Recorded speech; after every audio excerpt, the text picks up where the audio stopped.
Welcome back, everybody. We're now getting ready for the main events for this afternoon. This is the Mid-America Outdoors Side-by-Side Champ Series. Had great heat racing this morning. The action was just pretty stable, but then as the race went on, the races went on this morning, it got a little bit more intense as the time went on. But right now, the guys are back in the pits, getting things squared away. They did a quick turnaround. Now they're back at the line as we get ready for this afternoon's nothing but main events from this point on. It's kind of cool. I look down at our screen, and I see Robert Warren and Bob Dink Heinzman that has checked in. They're watching us, as well as about 25 other people as of right now.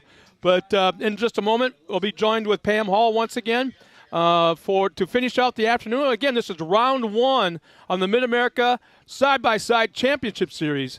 A lot of things are going on. In fact, in the meantime, I'm not exactly sure we are on the lineup, so it looks like they're almost ready to go. And here's the fun part. If you watched this morning, you saw multiple classes. And within those specific classes, you saw what we call Division 1, Division 2, Division 3, and that was a separation. Same classes, but it was Row 1 would go out first, that's Division 1. Row 2 would go out second, that was Division 2, and so on and so forth. But from this point on, this afternoon, they're all starting side by side. One green flag into turn one. Whole shot awards, money, cash will be handed out, and that's the interesting part. They'll take that green flag, and where this camera is placed is not a drone, it's not in a tree, it's at the top of the hill of where they're racing to. They'll do a tight left-hand turn, 180, coming out of the corner in a very, very tight left-hander, coming down the hill, and about halfway down the hill is when they'll cross the line, and it will be the whole shot award. Cash will be handed out tonight at the awards ceremony. So a lot of guys will be aiming for that. That's one of the things they're going for. They are racing for $375,000 in total cash payouts in 2022. That has raised the eyebrow of a lot of racers out here this weekend, and it's got a lot of people talking. Again, we are in Jay, Oklahoma, home of Mid-America Outdoors, and there's all kinds of things going on here this afternoon. Not only do we have short course racing going on, but we got people here camping that have brought their own campers in. We got full hookups, hundreds and hundreds of cement pad campsites with full hookups, tent camping, cabins for rent. So they're here out trail riding, and oh yeah, there's a race going on at the same time. So there's all kinds of action going on. Go to the website, midamericaoutdoors.com, and just get an idea of what this facility is all about. It is so beautiful here. You're not going to believe it if you've never been here before. Some of the biggest name in side-by-side UTV racing, whether it be desert, King of the Hammers, or short course, they are all here. If they're not racing, they are definitely watching. Johnny and CJ Greaves are here as well, helping with a couple of race teams, but they are definitely watching the racing action. We were supposed to have Dustin Jones here this afternoon sometime, stepping into the booth. He's here watching as well. And the rest are all in their fire suits, ready to take that green flag. The first race at the line here this morning will be Expert Turbo.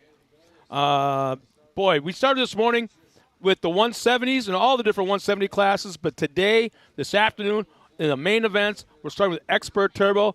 We're going to start right at the top of the list. And once again, being joined by Pam. Pam, take your time, relax, have a little. We've been up here since, about 8:30 this morning. And so without a break, here's the best part. We are about ready to see a whole lot of very, very cool racing. We still see a couple of course workers right there at the starting line. Now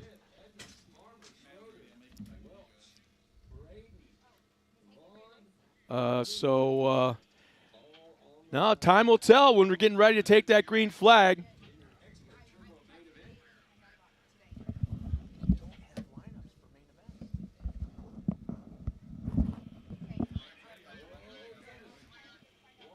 She's...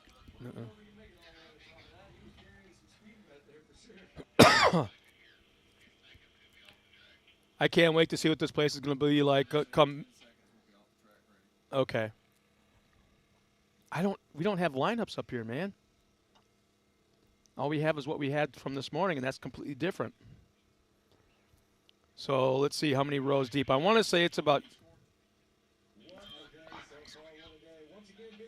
just about to take the green flag. We're almost underway for the second half. Main events from this point on here at Mid-America Outdoors Side-by-Side Championship Series.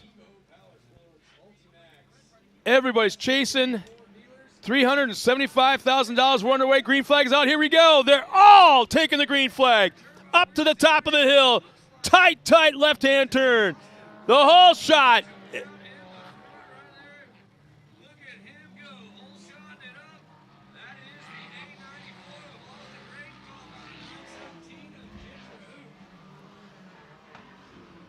Trying to see up here who pulled the whole shot.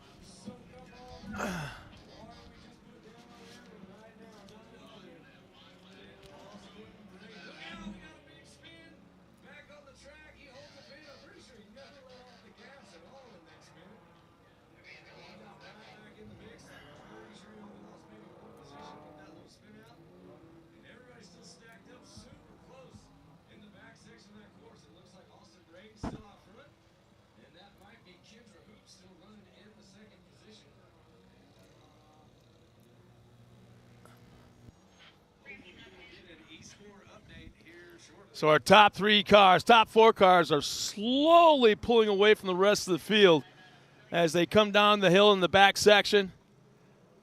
Go through a little bit of that dogleg area. The track has been watered and graded in certain areas, but so might be a little bit greasy right now as there's still a little bit of water on the surface of the dirt here.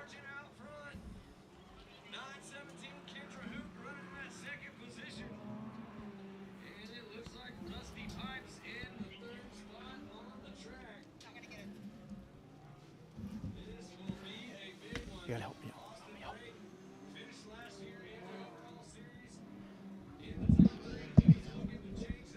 So right now the running order in our top five as they're about to complete the first lap. They come across Austin Braden out of North Lake, Texas in that top spot. Kendra Hoop from Broken Arrow running in second. Rusty Pipes up there in the top three from Bossier City, Louisiana. And Jonas Fisher of Tulsa, fourth. And in the top five, Elmore City, Oklahoma's Eric Vaughn. Round out the top five. And this will be a, was it 7-lap, I think, main event? I'm not positive. You know what? I actually made a note here. Let's see here. They're extending the main event races by a lap, I think, for all the classes. Let's see here. It looks like the top four now have lined up nose to tail. A little action going on for third and fourth. A little bit of contact going on as they come around the corner. And let's see, that's Jonas Fisher and Rusty Pipes. And let's see, I want to say they're still running side by side down the back section into the rhythm. That is definitely a good race going on back there. And yes, it looks like they were supposed to only do 4 laps for the amateurs, the 170s and the experts, and they have changed that to 5 laps. And our pro class are going to actually do 7 laps. 7 laps, gotcha.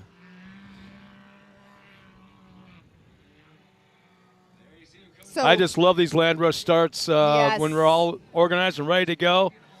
Everybody hits the hill. Everybody goes up to the left. And I just love seeing this. I love the fact that there's a whole shot award for every race. That is neat. And that is HMF Whole Shot Award, which is super exciting. And then we also have, when the expert non-aspirate or NA class comes out, Raceline is going to be giving away a set of wheels to the winner of that race. Yeah, our top 4 right now have really stretched out. There's a pretty sizable gap now between all of our drivers, top 4 drivers. Looks like Ian Lane is now running the top spot. Donovan Willis in second. Rusty Pipes still maintains the top spot in the 3rd position. Jonas Fisher and Austin Braden. That was an awesome running drone a top shot. 5. You were reading that off, and I was watching the live show up here on the screen, and the drone just had an amazing shot going over where the Raceline Wheels arch is at. So, Michelle Benton, we got to apologize. Things happen really, really fast. We're waiting for our lineups to come down from timing and scoring. And the track crew did such a great job on. They watered quick. Yeah, really, really fast. I mean, I literally went to go get something to eat really fast, and I came back, and you were already back on. I'm like, oh. Yeah, it happened really, really quick. So we apologize. We weren't able to get up the driver intros, but hopefully we'll catch up for you later as the time goes on. But right now, it looks like everybody's stretched out. Probably about a second and a half gap between every single car on the course.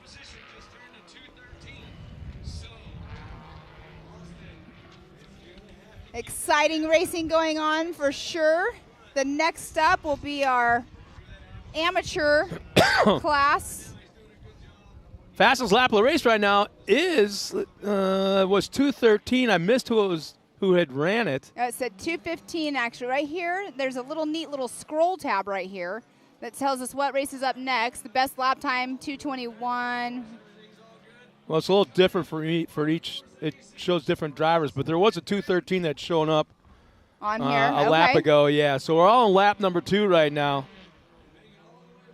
and Ian Lane is like falling way back. Something has happened. We haven't seen him anywhere on the course. And Eric Vaughn is in that number 1 spot. So he's moved right up. now. Yeah, Jeremy Farmer's moved up. Kendra Hoop is moved up, and Christopher Smith and Donovan Willis. Austin Braden's fallen back. Mm-hmm. Some Lots Rusty of Pipes. stuff. There something must have happened between Ian Lane and Rusty Pipes because they were running the top 3 on the last lap, and we happened to miss it. Well, but and back behind us, you can't see it on camera right now, but there is a racer off to the side over there. And there's another one stopped down there right before the rhythm section as well. And we have one on the hill just before. So quite a few little. You know, they always say, oh, that course looks fun and easy. These courses, as easy as they might look, they're not that easy on these race cars. Yeah, when we start talking about some of the modifications these guys do, basically takes away the reliability of a lot of these machines. And you wouldn't think that, but that's just the way it is. The added speeds, the added horsepower, harden the drivetrain, the suspension.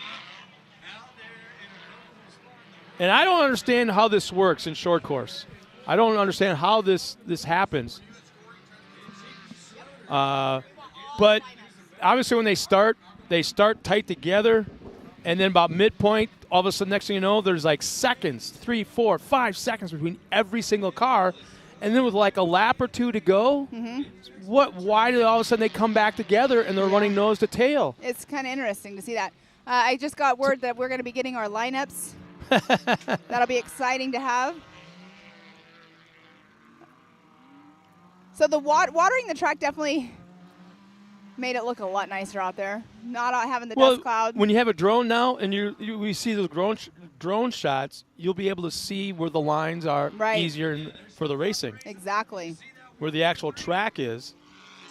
And here we go. We talked about how there was a separation of 3, 4, 5 seconds between every single car, and as the race goes on, they start to come back together again. Here they come. They start to come back together again. Somebody was off the side just now and came back on track. We'll be entering in. We'll be beginning lap number 4 this time by. They're so quick. These lap times are super quick.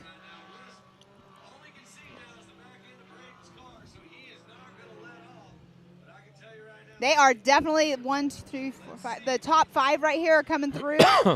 Definitely tightening back up for sure. Yeah, as they come up and score another lap, Jeremy Farmer has the top spot. Austin Braden, Donovan Willis, Mickey Schroeder, and Kendra Hoop all in the top 5. And the white flag is out for Austin Braden right now out of Northlake, Texas. And that his last lap was 2:13. But guess what? Second place, 2:12, and 2:11. Caleb Edmonds has moved into the top 5. Talk about bumping up. He's got the fastest lap of the race right now, without a doubt.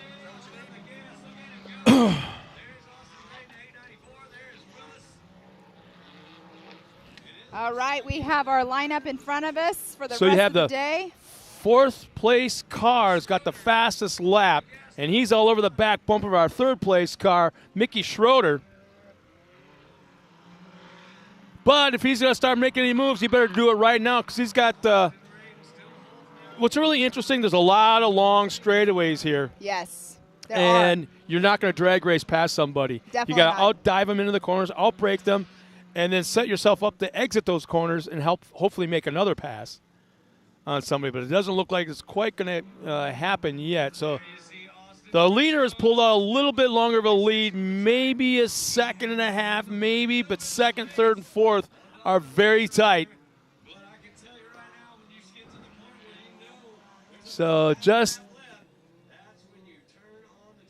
let's see. Austin Braden in third, Justin Barube in that second spot, and Homer Thornton in the fourth.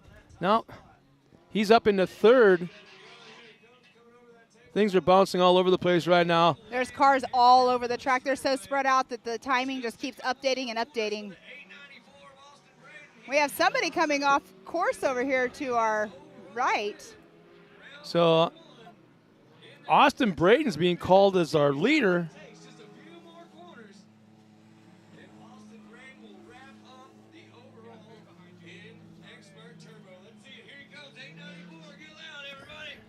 Coming up around the corner. And then the 444. Let's see who'll take the win. Austin Braden, Donovan Willis. Man, they finished very tight, yeah. Wow, that lap is times so 2:12, 2:10, 2:11, 2:10. So Austin Braden will take the win, and I believe That the is- overall win as well for the weekend. Donovan Willis second, Mickey Schroeder third. That's our podium. Our top five is Caleb Evans in fourth, and Kendra Hoop in that top five spot. From What a six good on down, race. yeah, 6 on down. Let's see. And who got the whole shot? Do we know who got the whole shot? Jonas Fisher in that sixth spot. Homer Thornton. No, Homer Thornton's dropped back another spot. Justin Barube will finish seventh. So they'll clear course before we go on to the next race as well. Yeah, so it's going to take a little bit of time as the cars have to be cleared from the course. Final check on course conditions, and then we're going right away into our next race, which is what, Pam? Our next race is our amateur turbo class. So we have 16 racers that are going to be starting in the expert turbo class. Well, that expert turbo. I know one of them very well. These expert turbo starting next? No, I'm sorry, amateur turbo. Amateur turbo. I know one of them very, very well. Well, it sounds like Tiffany's got our top spot, our possible, I think, weekend champion as well, besides our race winner. Let's go down trackside to Tiffany Stone. All right, Austin, you are the first top winner of the day, taking second in your class last year, pulling out the first win here at Mid-America. How are you feeling?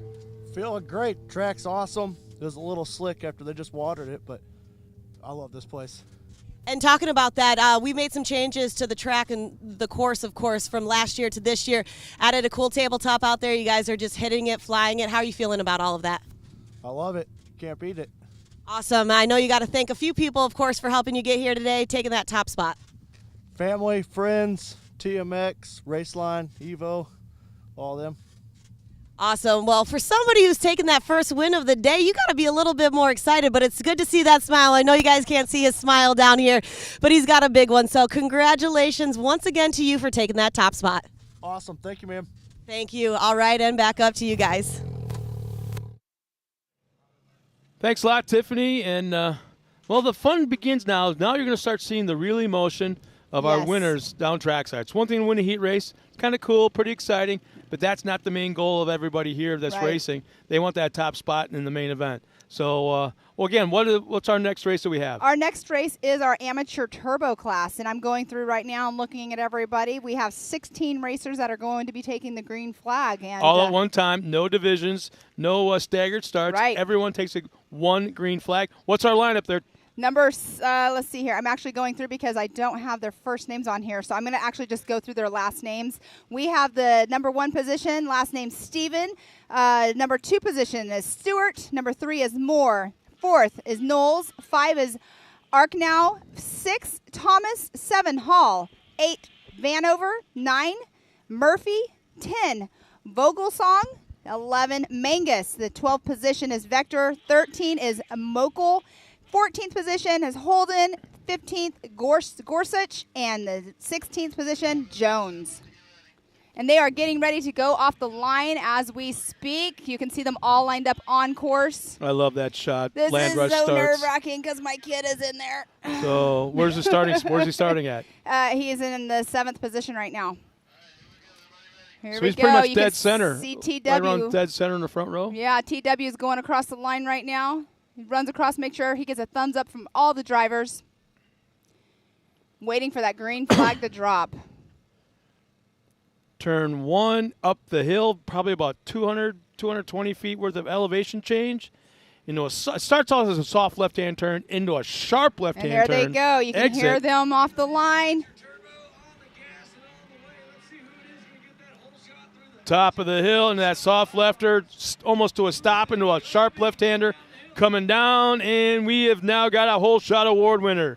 Let's Yes, see we who it do. is. A red car. The number is, I can't tell. I can't tell either. 321. Yeah, That's my kid. There was a 2 in the middle of 3 numbers. That's all I could pick up. Well, does it drive a red car? Yeah, it is red. Are you gonna have a hemorrhage? that of my green? kid? Are you My- gonna have it? She's gonna hemorrhage up here in a second here, I'm guys. sorry. I'm not going to be biased. I'm not going to be soccer mom. But my husband's right here spotting for my kid, and he just turned around and gave me the number 1 position. So that is Hank Hall out If you want, you know what? physically on course. Nope, I'm good. No, take a break. Go enjoy yourself. I got you covered. I all have right. the best seat in the house. And I think your best seat in the house next to your husband. Yeah. I would love to hear what he's saying. I would love to hear what he's saying. See, we don't stand next to each other during races anyways, but that is awesome. We have the Hank Hall out in that number 1 position. He's the one, we were talking about earlier, was going to be in the Youth 1000 class, and we stuck him in the Amateur Turbo because we are in the process of getting him his own I think turbo. he's found a home. I think so, too. Mitch might have to give up his car. So not a bad lead on lap number 1. Now we're going to see how he handles these tabletops in the long straightaway in the backstretch where the speeds are built up. We heard from one of the drivers that were up he here. just used the bank? Okay. I'm not quite sure what class he was talking about, but top speeds of 80, 85 miles Oh, an wow. hour. I'm sure. Right here. I don't know who is in that number 2 position, but we have Hank Hall number 1. It looks like it's a Can-Am possibly in that number 2 position. I can't see the number. Stewart, I heard Stewart in that 2nd position. There's a race going on for number 2 and 3. Looks like Hank Hall and Noah Vogelsloff, Cooper, Stewart. Yeah, Sean Murphy in that 4th spot and Justin Moore in the top 5. Oh, North Carolina, Florida, Georgia, Oklahoma, Texas all representing that top 5 right now. we got a race going on now for 1 and 2. I almost don't know if I like sitting next to a race mom at the moment. This is crazy. I'm halfway. Oh, he just got past over there. Open the door to the outside. So Cooper Stewart's now in that number 1 position. Now we're going to find out what kind of driver Hank Hall is. He's giving up that top spot. He doesn't like to give up that top spot, but who does as a racer? He's pulled out to about 3, maybe 4 car length lead. It looks like Justin Moore is in that 3rd position. It seems like that right-hand turn right there where all the guys are going through is a little bit of a slick situation when they're pulling out. And it looks like right now that Cooper Stewart is pulling away. Now up to about a 10 car length lead over Hank Hall. The little backstory, Hank's never driven that car till today. Yeah, you said that before. 5 times. No, I'm just kidding. Crazy. No, Did I? no, I don't know. I'm just kidding. Oh, So no. I'm for everybody back at home right now, I'm kind of like in a weird spot where I've got Racer Mom announcer sitting right next to me and about 50 feet away, Racer Dad spotting. So Holding the radio up in the yeah, air. I feel like I'm rocking a hard place. That's okay. The farther away we are, it's okay. No, it's awesome though. So Noah Vogel's song is at number 1 position. It's saying Morgan Vanover is in number 2 now, and Hank Hall is in that 3rd position. But physically on course, we can see. Yeah, that's all wrong right now. Oh, now it just updated. Okay. So it's a Can-Am, Polaris, Can-Am, Can-Am. Yeah, definitely checking out. The speeds are a little bit different. That lead Can-Am seems to be pretty quick coming out of the corners. And to be honest with you, Hank doesn't seem like he's getting top speed until about halfway down the straightaway. Yeah, and then he's it seems probably to kick checking in. up. Well, if you saw my text messages about 5 minutes before this race was starting, you didn't go all mom on him, No, did I didn't. It was not from Hank Hall. It was from Christian Hall. Hank was super nervous and felt like he was going to throw up in the car. Then you know he's going to do well. That's the way he has always been. But no, we have some awesome racing going on out here for sure. But guess what? You're going home with a little bit of cash tonight. Well, we'll see. Hey, the race isn't over yet. yet. No. At least a little bit because you pulled got the whole shot. That's true. I So never at least in a your million gas years thought that. looks like your gas might be at least partially paid for. Well, so we have Cooper Stewart in that number 1 position, Hank Hall number 2, Grant Stephen in that 3rd position, Justin Moore 4th, Lee Knowles 5th, Jacob Mangus 6th, Stephen Mokel 7th, Sean Murphy 8th, Zach Vector 9th, and Morgan Vanover 10th. So much racing going on. They are definitely, after the first lap, they're spread out a lot more. The only thing that's really battling right now is, I want to say 4th and 5th, is there's a yellow flag on the far side of the race course. It looks like there's a car off the track that's trying to pull back on in front of the guys. Now he backs back up. But the yellow zone is out, so again, there's a speed limit and no passing under the yellow flag until they clear the incident and they're back underway. Yes, Hank seems to be pulling away from 3rd place right now. So let's see. So we definitely have what they do is they do have local cautions. They have local cautions, and then they have full course cautions. We have not had any full course cautions today. But the locals, as soon as they see that local caution, they slow up, and then they are able to go ahead and get past that. Then they can go back to full race speed. So Morgan Vanover is what it's showing in that number 1 position, but we know that it's not because we know Nogo Vogelsong took that top position earlier. Nice job off that tabletop by Hank Hall. 3rd place as well. That 3rd place should be Justin Moore, so... Yeah, now it's right on timing and scoring.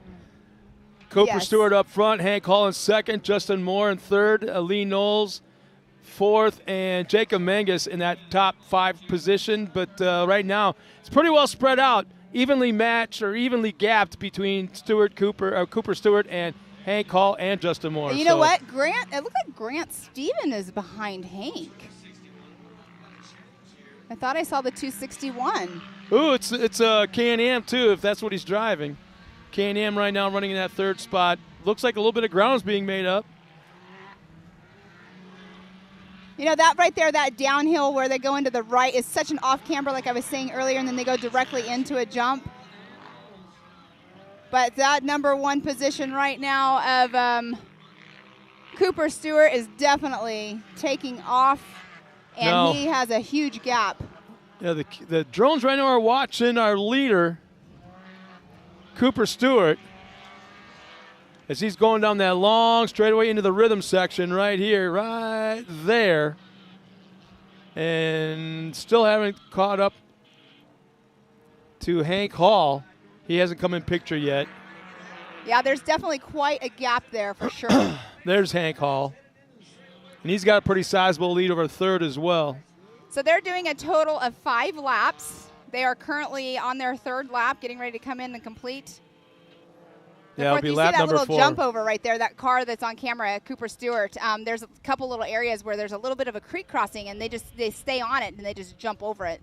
Otherwise, it will, if you're going slow, it'll kick your back end up just a little bit. You can see there's. Do you know Emily Truitt? Emily Truitt, yes, that is Colin Truitt's sister-in-law. She's all about Hank right now. Oh, yeah. Well, Hank is driving her father-in-law's car. That's who Emily. There's a shot of our leader.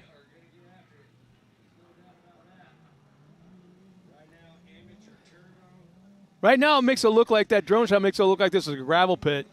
Some areas feel like it. Some areas do feel like a gravel pit, but nothing like the gravel pits that you have out like in Prim, Nevada for like the Mint 400 areas. There's our leader. So Cooper Stewart just went through, got the white flag. if Something's going on. Hank is stopped over here off course. Oh, no. Yep. Not sure, but he did get off course.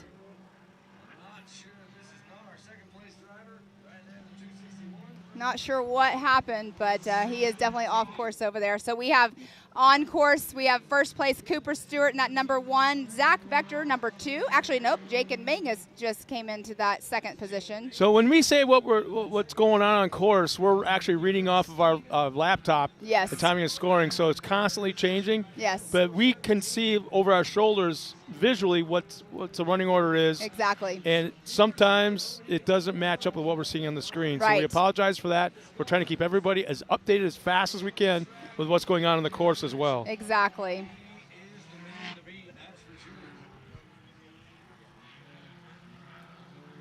Man, a huge, better than a full straightaway lead.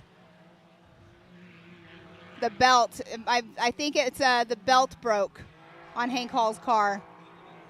Is what if I can read the sign language correctly from my husband over there.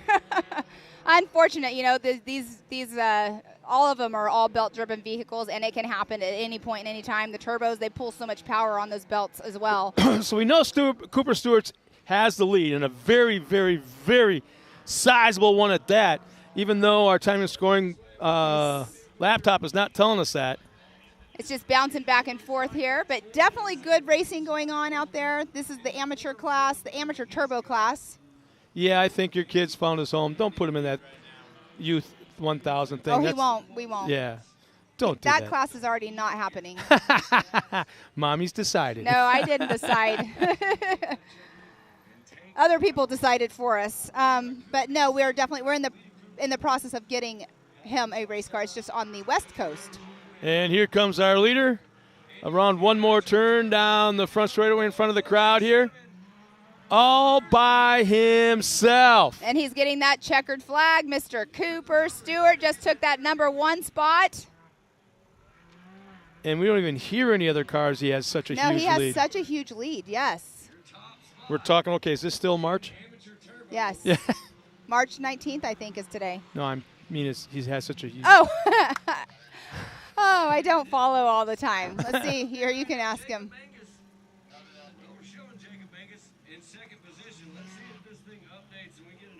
All right, we have Christian over here.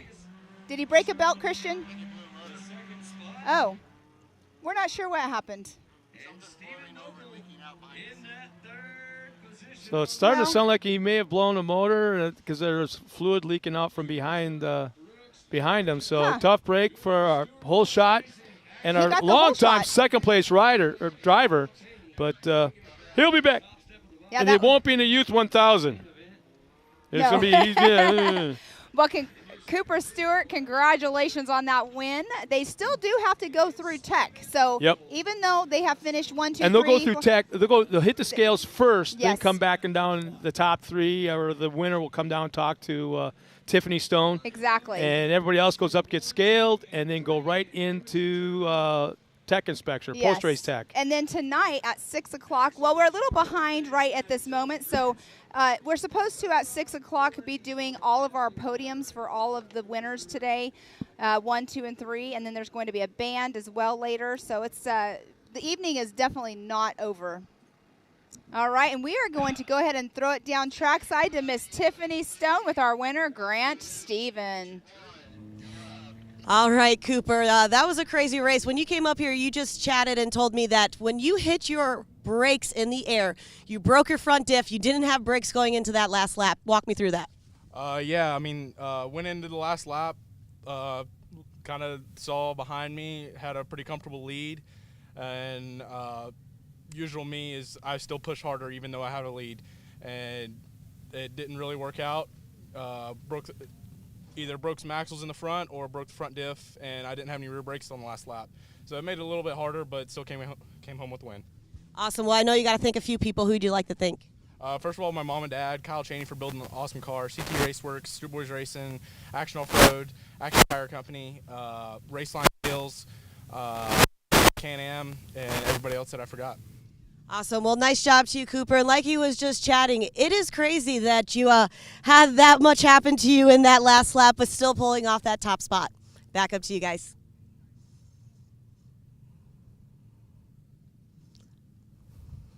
Perfect. I hope I'm clear. Appreciate it. You're welcome. Thanks a lot, Tiffany. And well, you now know, everybody at home, you now know what Pam Hall's having for lunch. I'm having cheese fries from the food truck. They were not supposed to come back to camera. My mouth was full, so I looked like a chipmunk. I think he purposely did There's that. no vanity here, none at all. It's because I called him Travis. Well, let's look at what our lineup is for our next race. What do we have, Pam? We have. Or should I call you a mouthful? You call me, what is it, Alvin, Simon, or Theodore? Yeah. Chipmunk mouth. We have our 170 limited race, our 9 through 12 age group. We have Singleton in that number 1 position, Graham in number 2, Sides in number 3, I can't even talk, Ewan in number 4, Stowers in 5th position, Cotto 6th, Caraway in that 7th position, Hill 8th, Yoshimoto 9th, Green in 10th, 11th is Smith, and 12th is Beeman. So we have 12 cars taking the green flag in this 170 limited 9 through 12 age limit. And the green flag is out. Sounds like we're on our way. A lot of upset bumblebees.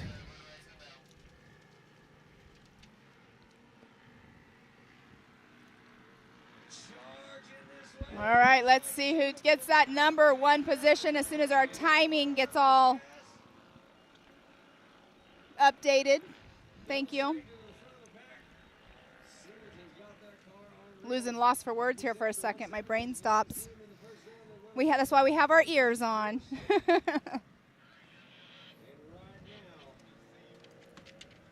So before our timing comes up, we do have some sponsors to thank here. I'll get my notes up. We do have Nitto, MRT Tires, 360 Wraps, Raceline Wheels, Ultimax, Gates, Maxxis, HMF, Super ATV, Oklahoma Ford Association, and Hamel Metals. And then today, HMF is giving a whole shot award to anybody who gets that whole shot. And then on the Expert NA class, Raceline Wheels is sponsoring a free set of wheels to the winner. That is super, super cool because Raceline Wheels, I actually personally run Raceline Wheels myself. We have them on all of our vehicles.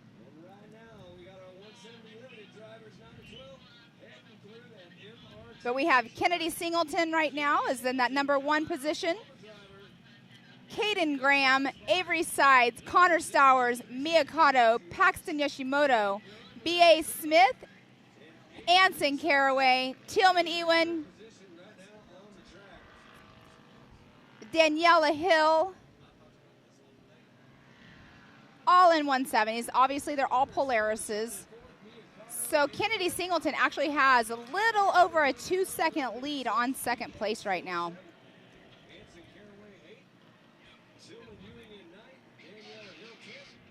So I stopped at Daniela Green, then we have Daniela Hill, and then we have Michael Green in that 11th position.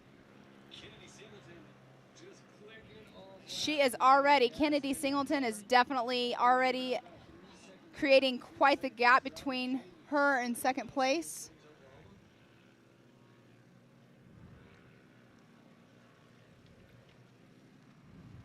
The sun's changing just a little bit here. Getting a little cooler out here, Scott.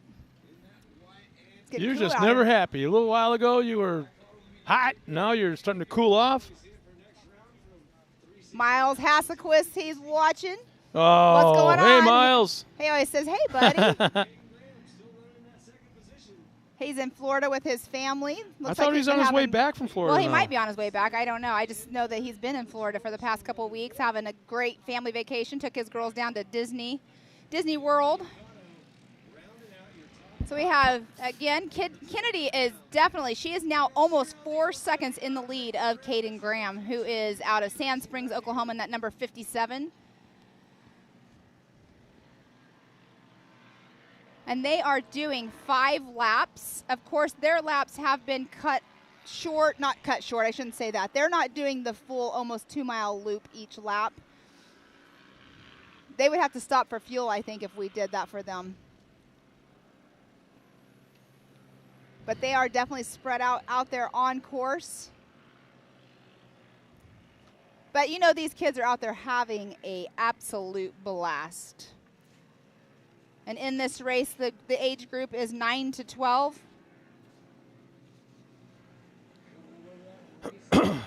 So we have the 9 to 12s right now. Next up will be our 6 to 8 170 limited class. And right now there are 11 cars out on track. We did have 12 earlier that actually were qualifying, or not qualifying, in the heat races. So it looks like we just had one not start. Caden Graham. Kennedy Singleton has now created almost a 6-second lead just within one lap. She has brought it up. It's, oh my gosh, I cannot believe almost 6 seconds. And then we have under, it's 0.164 between second and third. And then Connor Stowers is 0.41 from third place. Yes, we have second, third, and fourth on screen right now. So that is Caden Graham, Avery Sides, and Connor Stowers. Those three are definitely, you know, sticking their pace. The cars are normally all the same speeds. It just all goes by driving skill at this point with this class. They all have the same horsepower. Setup is different. But we have Kennedy Singleton coming around on lap 3, so let's see what the gap will be now between Kennedy and Caden. And this is the future of our sport right here. So their lap is shorter compared to our larger classes. Their lap times are at a 1:23.418 is what Kennedy just laid down. And now there is a 7-second gap between first and second. So Caden Graham in that second position. So there's between second, third, and fourth. They are definitely battling it out for second, third, and fourth. We have somebody that just went, third place went sideways. So now they're going to have to get back in line. A lot of Avery fans out there right now. A lot of them. Yep, including online. Grandma's pulling for you. Marky Hutchison checks in. I love this. I love this aerial shot right now. It is awesome. That is second, third, and fourth that we are seeing on screen right now. Second, third, fourth is Caden Graham, Avery Sides, and Connor Stowers. Kennedy Singleton has over a 7-second lead from second place. Yeah, and that I just like can't get over how the gap is so tight between third and fourth, 0.2 of a second, and from fourth to fifth is half a second. So Kennedy Singleton just took the checkers. Is. Well, you got a winner. Winner, winner, chicken dinner. She's buying with her winnings tonight. Yeah, Mom and Dad get a half a tank of gas. Now to go through tech, pass tech inspection, and get everything all, you know, dot their I's and cross their T's. They got to make sure everything is all legit. They do that in every single class. So one of my good friends on the racing circuit, Robert Warren, from Australia, brought his entire family up here. I want to say they're here for damn near 2 years now. Wow. Trying to get home at one point, and it's like, they were kind of hung up here because of COVID. Right. COVID started coming down here, but they couldn't get back home. They would have been in quarantine for like something crazy like 6 months. Well, then what the hell's the point of going home? Right. You know, they couldn't actually get home. That's not good. They were quarantined once they landed, and then once they got home, they had to go through another 3-month quarantine or something like that. 3 months. So why 3 months? It was something like that. It was really crazy, and I'm like, dude, you're in a place you like. Kids are having a great time. Yeah. Extend your visa. Right. Go to work here. Get a work visa. Keep yourself here longer. So nice lap time by Kennedy Singleton. Nice job taking that top spot. And in a moment, we'll send it down to Tiffany Stone. So we have the one. So let's she go kept through. going, huh? Let's go through. Oh, Okay. I mean, if you just win a race, you're so excited.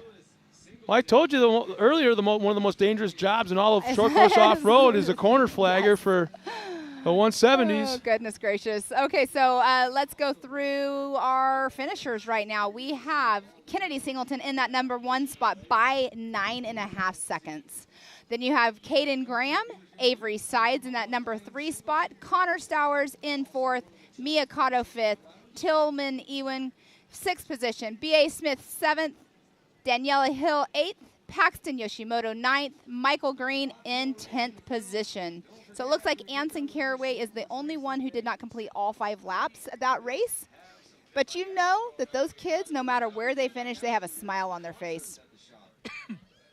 And we have our next lineup coming up, which will be our 170, our 170 6 through 8 class. That is next up on the line.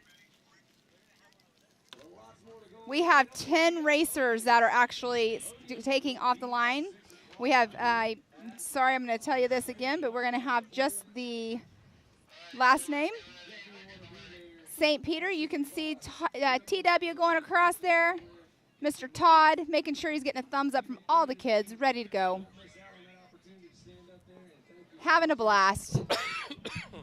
This is our 6 to 8-year-olds racing. And they are off the line. Easy. Come on back. There we go. Everyone's going off the line at the same time. No divisions, no staggered start. And Dexter Warner's now checked in. This is his class. He should be out there right now running Dex. Great shot. Up over that little bit of an upper hill knoll. Yeah, Dexter's going on. Come on, Cam Ledbetter. So whenever this updates, we'll give you guys a lineup of their names. Man, look at the gap already formed between second and third. Seat time, seat time, seat time.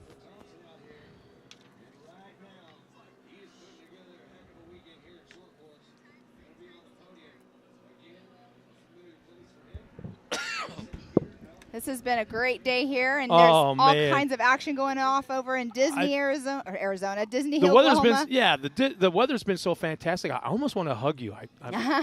Almost, all right? So the weather's going to be a hell of a lot better for me to actually do it, but no, the weather's been awesome today. It has been very, I mean, it was cold when we woke up this morning, but it's definitely turned out to be a nice day. Waiting for the timing to update here so we can give you a lineup. There we go. We have Cody St. Peter, Tanner Thompson. Tanner Thompson is already 2.5 seconds behind Cody St. Peter. Camden Ledbetter, Jace Buzicki? How do you say that again? Bukaki? I'm going to go with Buzecki. Buzecki. And then Luke Anderson, Bear Medlin, Harper Willis. The majority of these racers are from Oklahoma. We have Cody St. Peter is from Texas. Harper Willis is from Texas. And everybody else so far is from Oklahoma. Well, we're actually getting a compliment. Paul Remmereed. Thanks for the commentary. You guys doing a fantastic job. Loving it. Aren't there a couple of those names running? We just had Tyler up here. I was going to say, He's the one that almost landed on Van Beekum. Yeah. That was a scary moment. Yep. And you've, as everybody heard that was watching the live show, you heard him say, when he took off on that lip, he was hoping, oh, please don't be right there. Yeah. Yeah, and they're in the Greaves corner, so they have Greaves helping them out. And tell you what, Paul, you got teamed up with a pretty damn good couple of guys right there. Yeah, Tyler and Todd, father-son team. I was talking about the Greaves, but okay. The Greaves, I know. But that's what I'm saying. Todd and Tyler are hooked up with the Greaves. You know, there's win records out there. People often talk about when it comes to off-road racing, who has the most wins. And I think I've been around a long, long time. I remember Johnny when he ran a single buggy. back in the day before he moved into 7S. He won a lot of races on a weekend, to say nothing about a lot of races in his career. And it's just as much my fault, I think, not being a historian of the sport, not knowing I was going to be doing it 20-some years later, that I fully believe Rob McCacker may have 200-plus wins in his career. Johnny Greaves has more. He has a I lot believe of Johnny wins. Greaves, over his entire career, is the winningest driver in all of off-road, period. So. I would believe that. So let's go through our top 7 here. Cody St. Peter, Tanner Thompson, Camden Ledbetter, Jace Buzecki, Luke Anderson, Harper Willis, and Bear Medlin. Those are our 7 drivers that are out on race course right now. We had 10 take the line. They're all on lap number 2 out of 5. Okay. 5 laps. I believe it's 5 laps. So Cody St. Peter is at a 1:21.438 on his lap time. And we covered this earlier today when they were out here for their heat race. And they may not be the fastest cars on the track. And the kids aren't stupid. They're not. They're kind of on the slow side for them, too. But this teaches them how to maintain momentum around the corners. I think it's all about the braking, the accelerating through the turns, where to do it, where not to do it. Straightaway speed, you can't worry about. You can't control it because it's limited. Right. But it's all about carrying it all the way through the turns. Yes. Exit speed. Jimmy Johnson will tell you it's all about exit speed, exit speed, exit speed.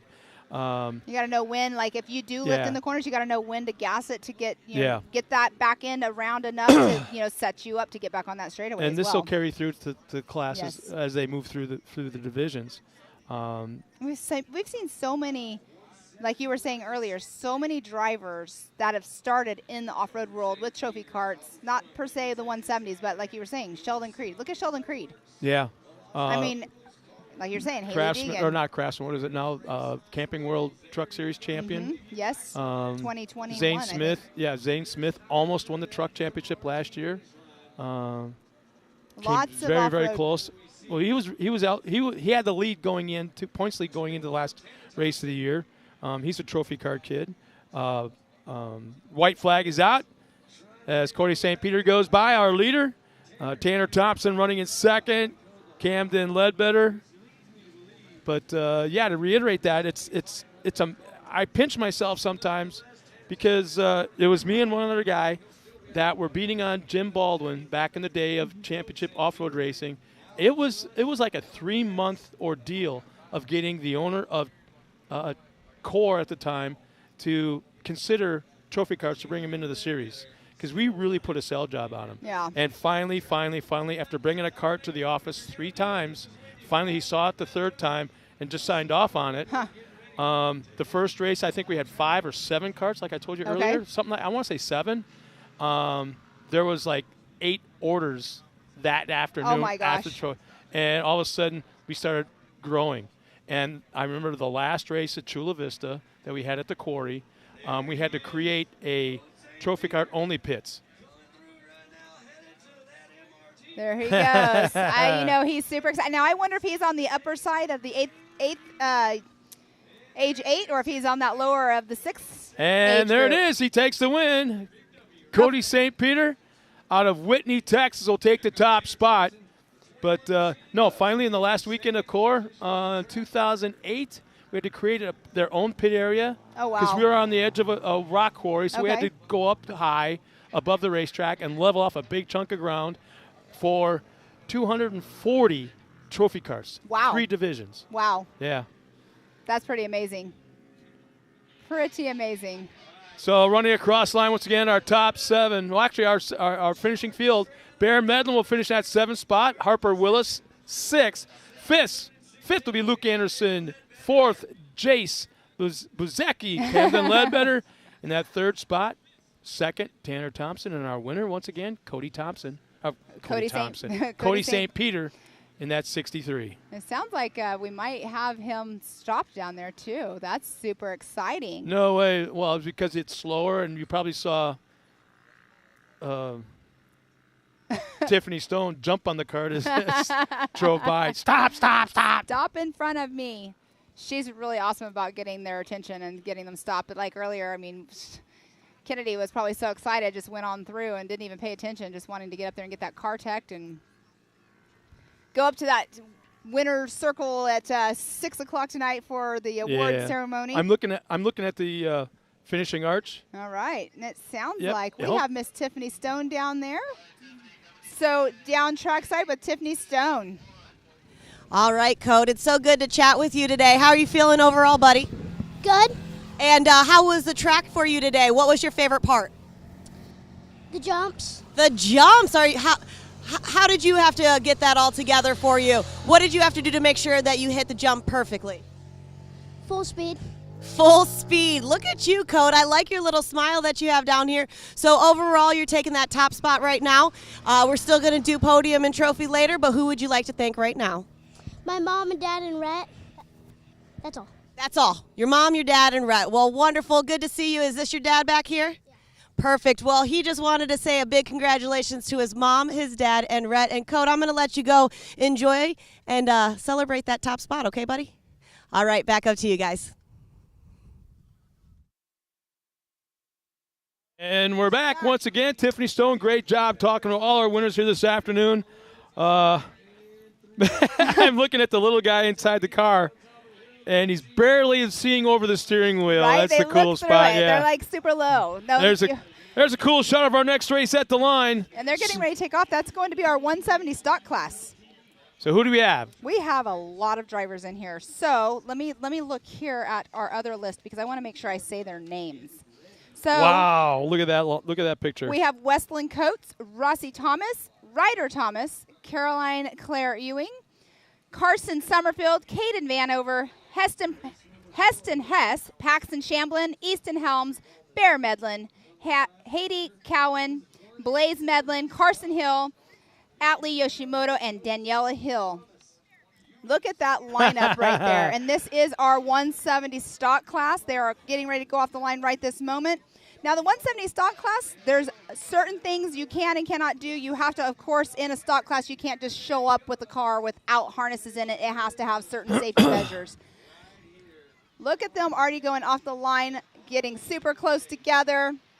And it funnels into It's like about a- 5 cars wide, going up over that little bit of a tabletop. It's like a bunch of little bumblebees going through. Oh, I just got a message here from Dexter Warren, our little guy that should be out there racing in this class. He goes, "Hey Scott, I'm coming and I'm bringing Vegemite." The hell you are? That whatever it is, that Australian crazy Vita Vegemin stuff. Oh, Vegemite. Yeah, that ain't happening. I won't He's try been trying to that. get me to have one of those sandwiches. Yeah. My cousin. I got a whiff of gave me one. some. No, Ain't happening. No, definitely not. He won't even eat it. Picky Pam here. That's my name. So a little bit of So- separation, and go ahead. I'm sorry. I was Paul Rimreed said, thanks, and FYI, Tyler has personally built all 5 of his cars. He and his dad race. Takes a lot of work to be a top racer. CJ and Johnny Greaves have been so helpful with car setup and teaching the guys the way. That's awesome. Awesome, awesome. Look at the race already going on over here with our little guys. I love seeing these kids out on course Your English changes when you talk about little kids and because they're so cute. little guys. These little cars. Have you ever been in one of these 170s? I don't even try. I'm too fast. Yeah. Whoa! I hear a fan base off the side of the hill. Let me go back to Alright. the timing here. I was looking at all the Facebook. So we have Caden Vanover in that number 1 spot, Carson Summerfield in number 2, Carson Hill in 3rd, 4th, Rossi Thomas, 5th, and Daniela Hill, Easton Helms 6th, Heston Hess 7th, Carolina Claire Ewing in 8th, Medlin Bear Medlin in 9th. Looks like the 10 and 11 just crossed the line roughly at the same time, Paxton Shamblin and Westlyn Coates. So we have 12th. There's Blaze Medlin in that 12th position. Haiti Cowan. I hear in the background Hattie, so it must be Hattie Cowan. These little kids are from all over. 14th, Atlee Yoshimoto. You just proved my point. What? For years and years and years, I always knew mothers had ears in the back of their head. I do. Because I can't hear nothing, but the fact that you can hear somebody yelling, it tells me you have ears in the back of your head. Well, you know, I always say I have eyes everywhere, too. I can see everything that's going on. Man, some great racing. Our top 3 right here, as you look on screen. Looks like we have somebody off A to the nice side there. pass on the outside.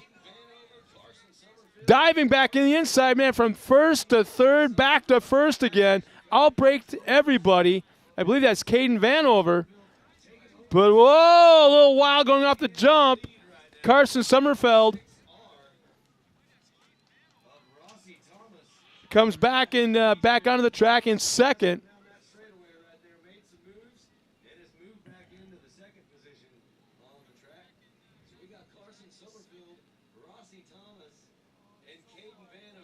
So Summerfield has the top spot.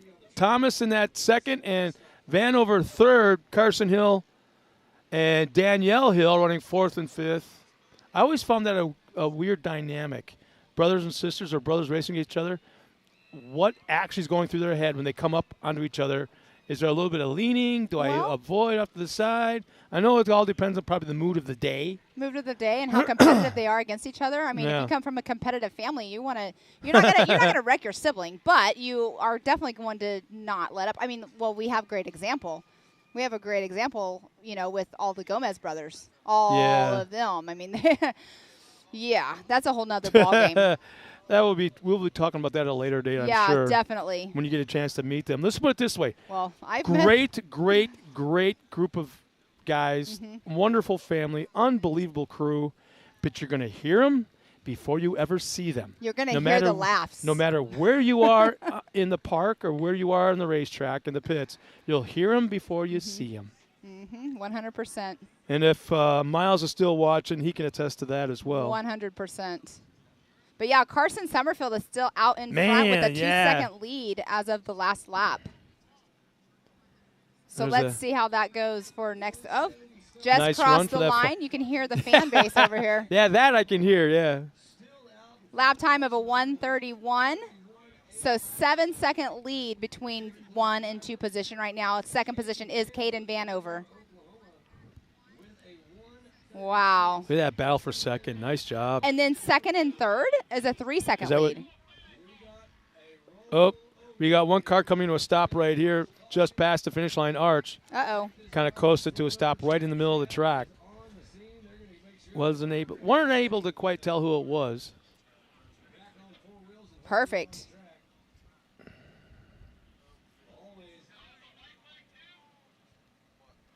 It's just past the finish line arch, right in the middle of the track. As we have a car also stopped.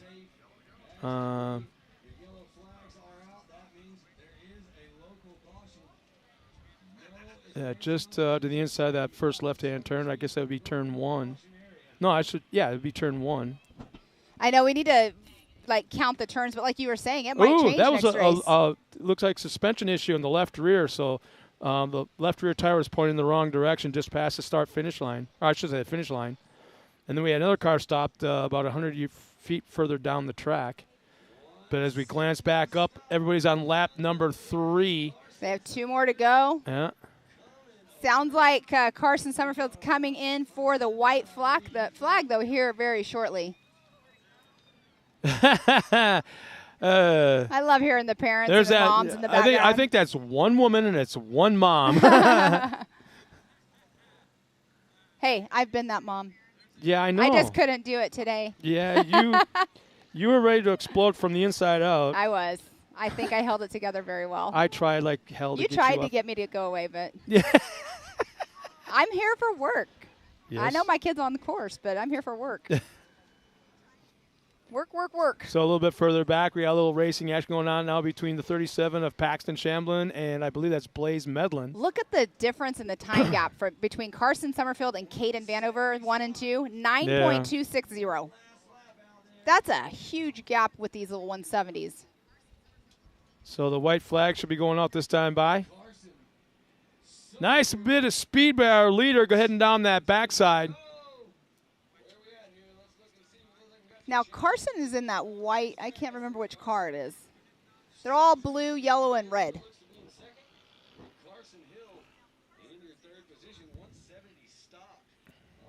Uh-oh. Somebody stopped on track. I can hear in the background.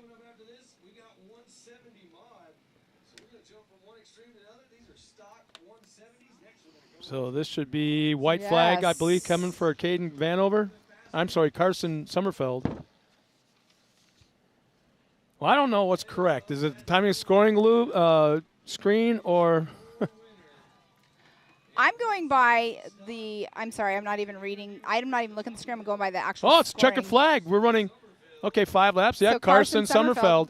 Checkered flag. Caden Vanover will be second. Carson Hill will be in that final podium spot as Easton Helms, Heston Hess, and Bear Medlin will cross the line a little bit further down the line, as well as Caroline Claire Ewing, Daniela Hill, Paxton Shamblin, and our top 10, Westland Coates. That was a great little race. I'm going to sit here and get these the names going with the next race.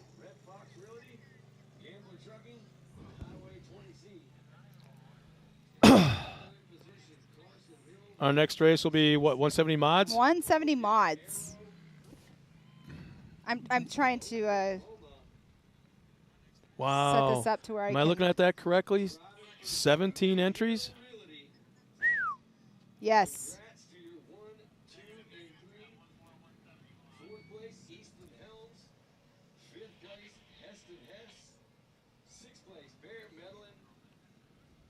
Thompson. How you feeling, Scott? Other than my feet being a little bit cold. Um, All right, sounds like Tiffany tackled Carson Sommerfeld, held him down, and ready to interview him. Let's go down trackside to Tiffany Stone. Nice job, Carson. It's so good to chat with you again. Got a chance to chat with you earlier. How are you feeling, buddy? I'm feeling good. My dad said whenever I was winning, he said, "Let's go, baby." And whenever I got off the finish line, he said that, and then I just kept on coming up. I just kept on. I just didn't put my foot to the brake. I just let it off, and then I just hammered down again. So that's it. Awesome. Well, I know you got a few people who you'd like to thank today. I like everyone. I like it. I like racing. I like going. I like doing everything, and I love it. Awesome. Well, nice job, Carson. I'm going to let you get up there. We'll celebrate later today, okay? Good job, buddy. Back up to you guys. And once again, thank you to Tiffany Stone, who probably has the most fun job of this weekend out of all the broadcasters here, talking to the racers right off the course. Getting you see on the screen right now, our lineup for our next race will be 170 mods.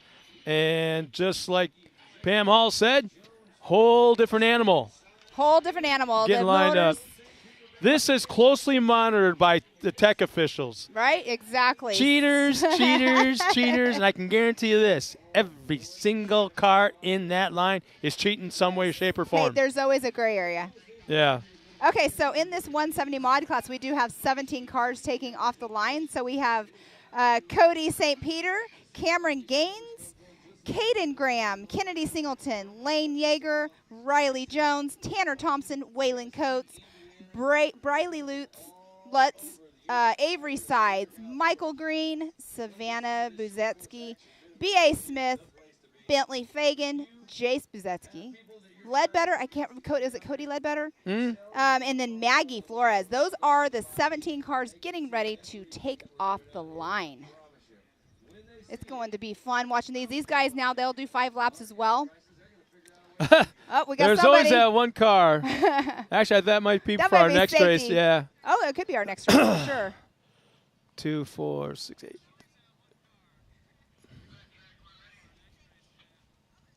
So it looks like 13 cars actually made the call and that are at the line.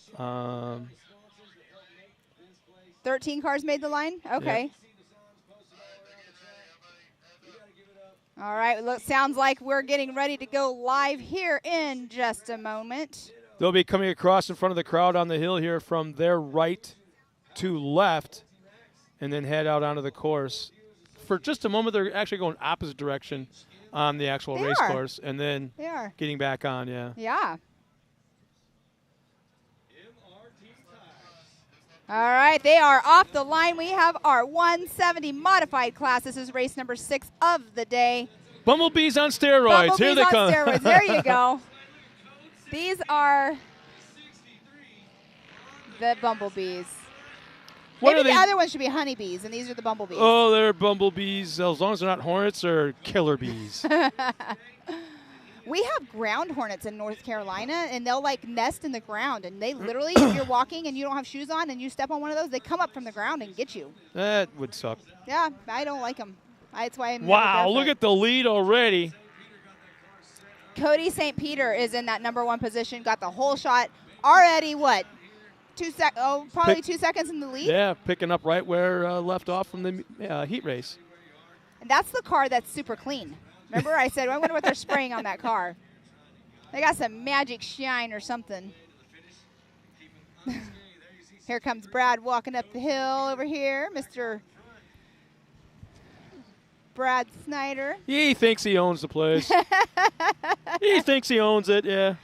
And his fire, you should have seen him and all of his crew last night out at the big meat run in their fire safety equipment. He's a fireman wannabe. I didn't realize that they were firemen as yeah. well. Yeah. I learned something new last night. He owns it. Well, That's his fire department. Oh. Yeah. Oh, I had no clue. Yeah. I learned a I lot wanna just by know- shutting up once in a while. I was so cold last night, and I can't remember which one I said it to. I was like, how do I get one of those? I was a fire explorer in high school. I was freezing. I just needed some warm clothes. All right, so we have Cody St. Peter in that #1 position, Caden Graham #2, Kennedy Singleton 3rd, Riley Jones 4th, Lane Yeager 5th. Oh, so it sounds you like seeing? what we've been saying, Cody St. Peter all day is actually code. Code. Oh, like So code. thank you for the sorry. Lacey. Thank you for the information. Thank you, And we had Lacey no Tewksbury. idea. And I hope I just pronounced her name correctly. Tewksbury? Tewksbury. I don't know. Lacey's racing. Lacey raced earlier. Code. I feel. I know I saw that it was Code, but I thought it was Cody. Code St. Peter, that #1 position with a 1:12. That's the fastest. Well, of course they're in a mod, but that's the fastest lap time in the 170 Wow. class.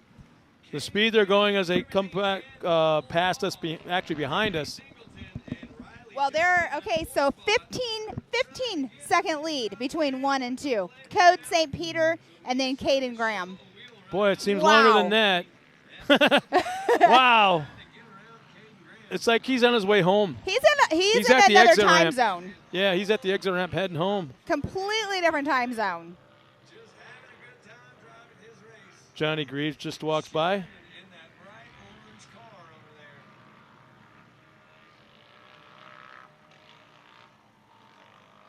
From second on back, they're all kind of stretched out a little bit, probably a second and a half between each one.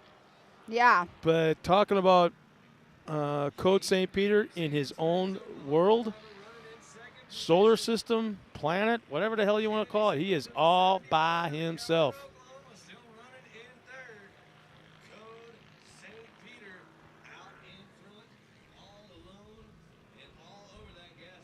I am looking forward to a steak dinner tonight in the amazing restaurant here. I'm not joking. Let's talk about this place for a minute. We got these kids. We've got these kids out on course. They're doing an amazing job. Code St. Peter is way out front. But we have food trucks here that are down here with French fries, hamburgers, whatever you want to get.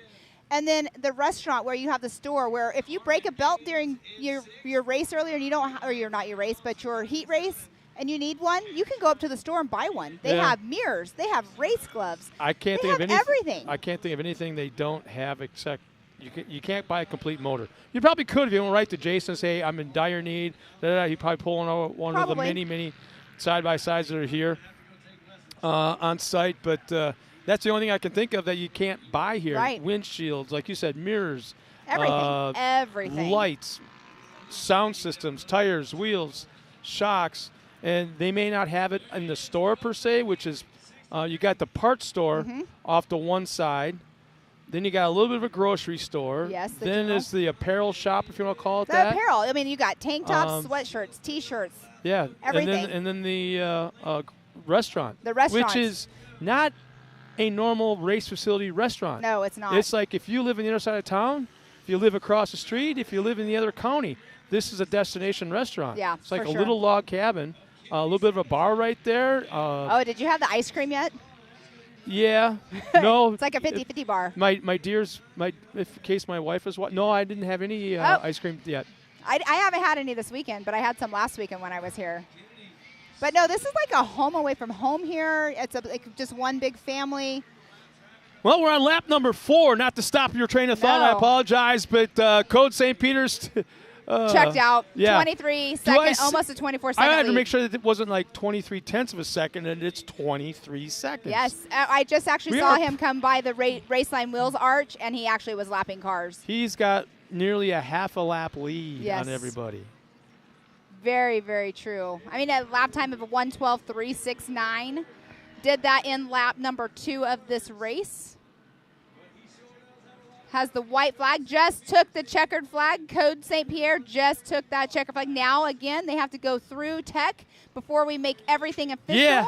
No, I wish we had like a GoPro or a drone that would follow these cars around through tech and through scaling. Because this is where they get real touchy and real tricky. Yes. And you kind of need to know what you're looking for when it comes to these motors on these little ones.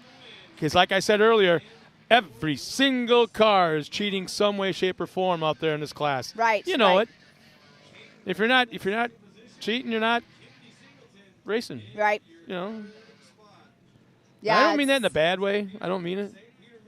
It's racing's racing. I admit I did some goofy things with our trophy cart when my stepson was racing. You know, everything on there is a sealed bearing. Everything was a sealed bearing.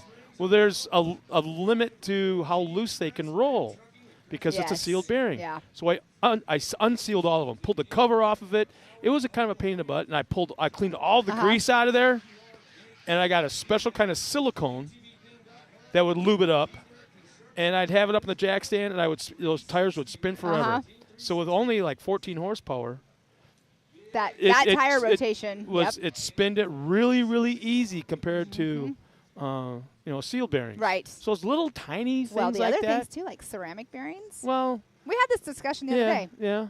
I mean, there's certain little tiny tweaks you can do that it just depends on how much you want to put into a $5,000 car.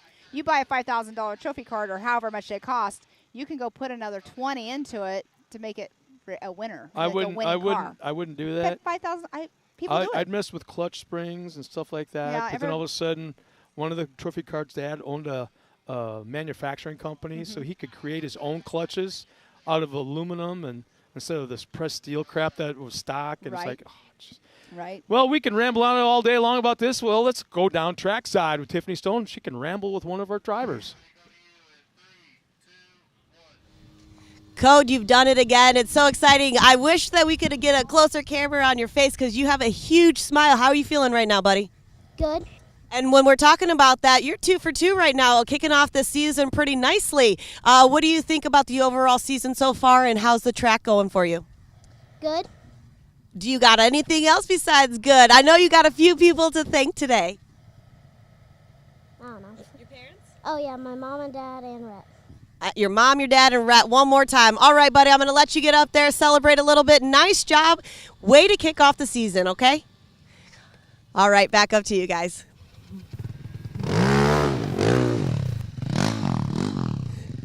Thank you so much, Tiffany. And once again, great job down trackside. We're going to take a quick break, come back with more racing action from right here at Mid-America Off-Road. We'll be right back.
Well, if you weren't there last night, you missed something pretty darn cool. You were there last night and you was saw there. it. Well, there's more action going on today, right now, as we speak, at the Big Meat Run. Check it out.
welcome back, everybody. Again, that's going on right now as we speak, about 12 miles down the road in Disney. The Big Meat Run. Big Meat Run. And by Big Meat, we mean big tires, big big meat, big tires. Nothing. It's got nothing to do with cows. It's all about running cars over rocks and having a great time. But we're right back here now at Mid-America Off-Road, and we've got the next racing off the line. There's our lineup. That is our expert NA class. Just now off the line, that is Logan Ellis, Brandon Hard, Haley Boodle, Alana Baker, Gavin Beers, Aaron Cuevas, Reese Harris, Patrick Shamblin, Caleb Edmonds, Chad Mayo, Edward Mangus, Sean Philbin, Matt Hazel, Greg Rice, Rick Schroeder, Carson Bell, Ryan Lewis, Braxton Moore. And we had 4 cars involved in a rollover at the very top of the hill, just before the hole shot line. 1 car is still upside down. 3 are back underway. And we're back to the full course. We're back full course racing. Is that white car right down there in the corner part of the rollover? I'm not exactly sure. As I was watching them, I don't think so. To be honest with you, I really don't think so.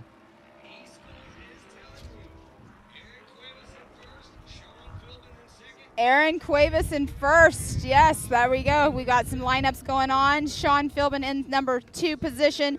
Patrick Shamblin, Chad Mayo, Haley Boodle, Alana Baker, Gavin Beers, Rick Schroeder, Logan Ellis, Caleb Edmonds, Ryan Lewis, Reese Harris, Carson Bell, and Greg Rice. They are 14 cars that are on course right now.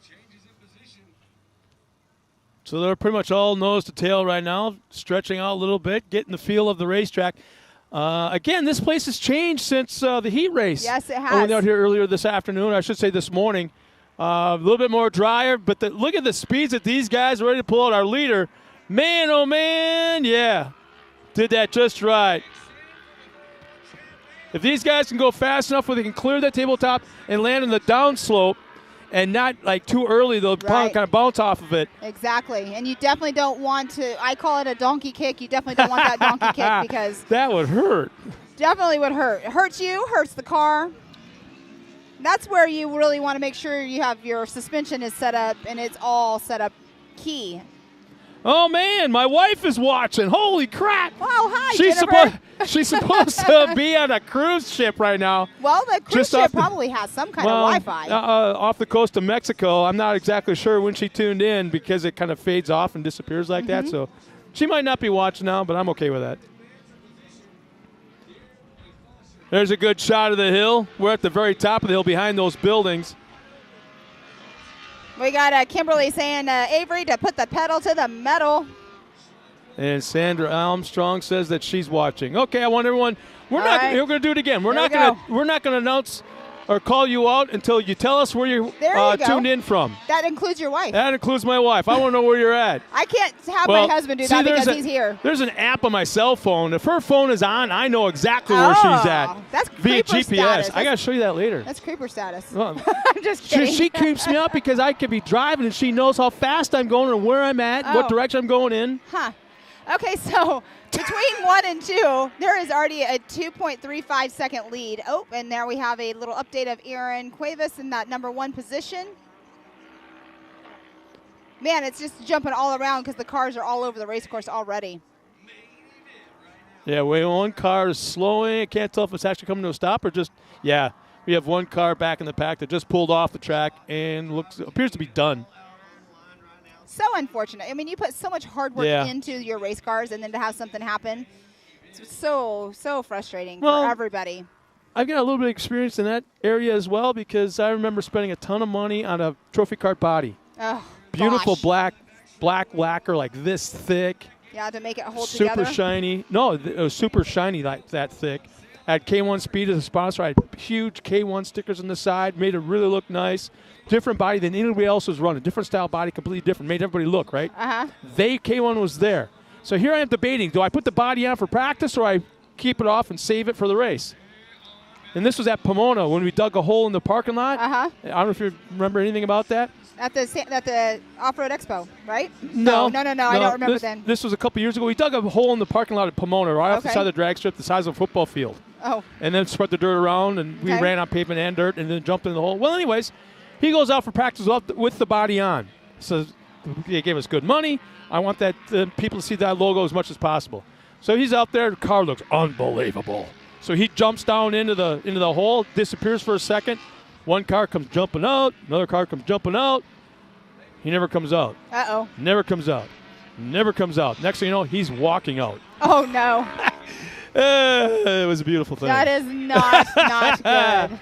Well, that's where you think, too, like when you, not with the side-by-side so much, but when you get into like the Pro 4s and Pro 2s, you are shock tuned for a certain way and weight on your vehicles. It's like, do you go out without your body on just because you don't want to get it dirty and have to clean it or mess it up? But yeah, so let's go through here. Our 1 through 3 is Sean Philbin, Aaron Cuevas, and Chad Mayo. 1, 2, and 3 right now. Everybody is on lap number 2.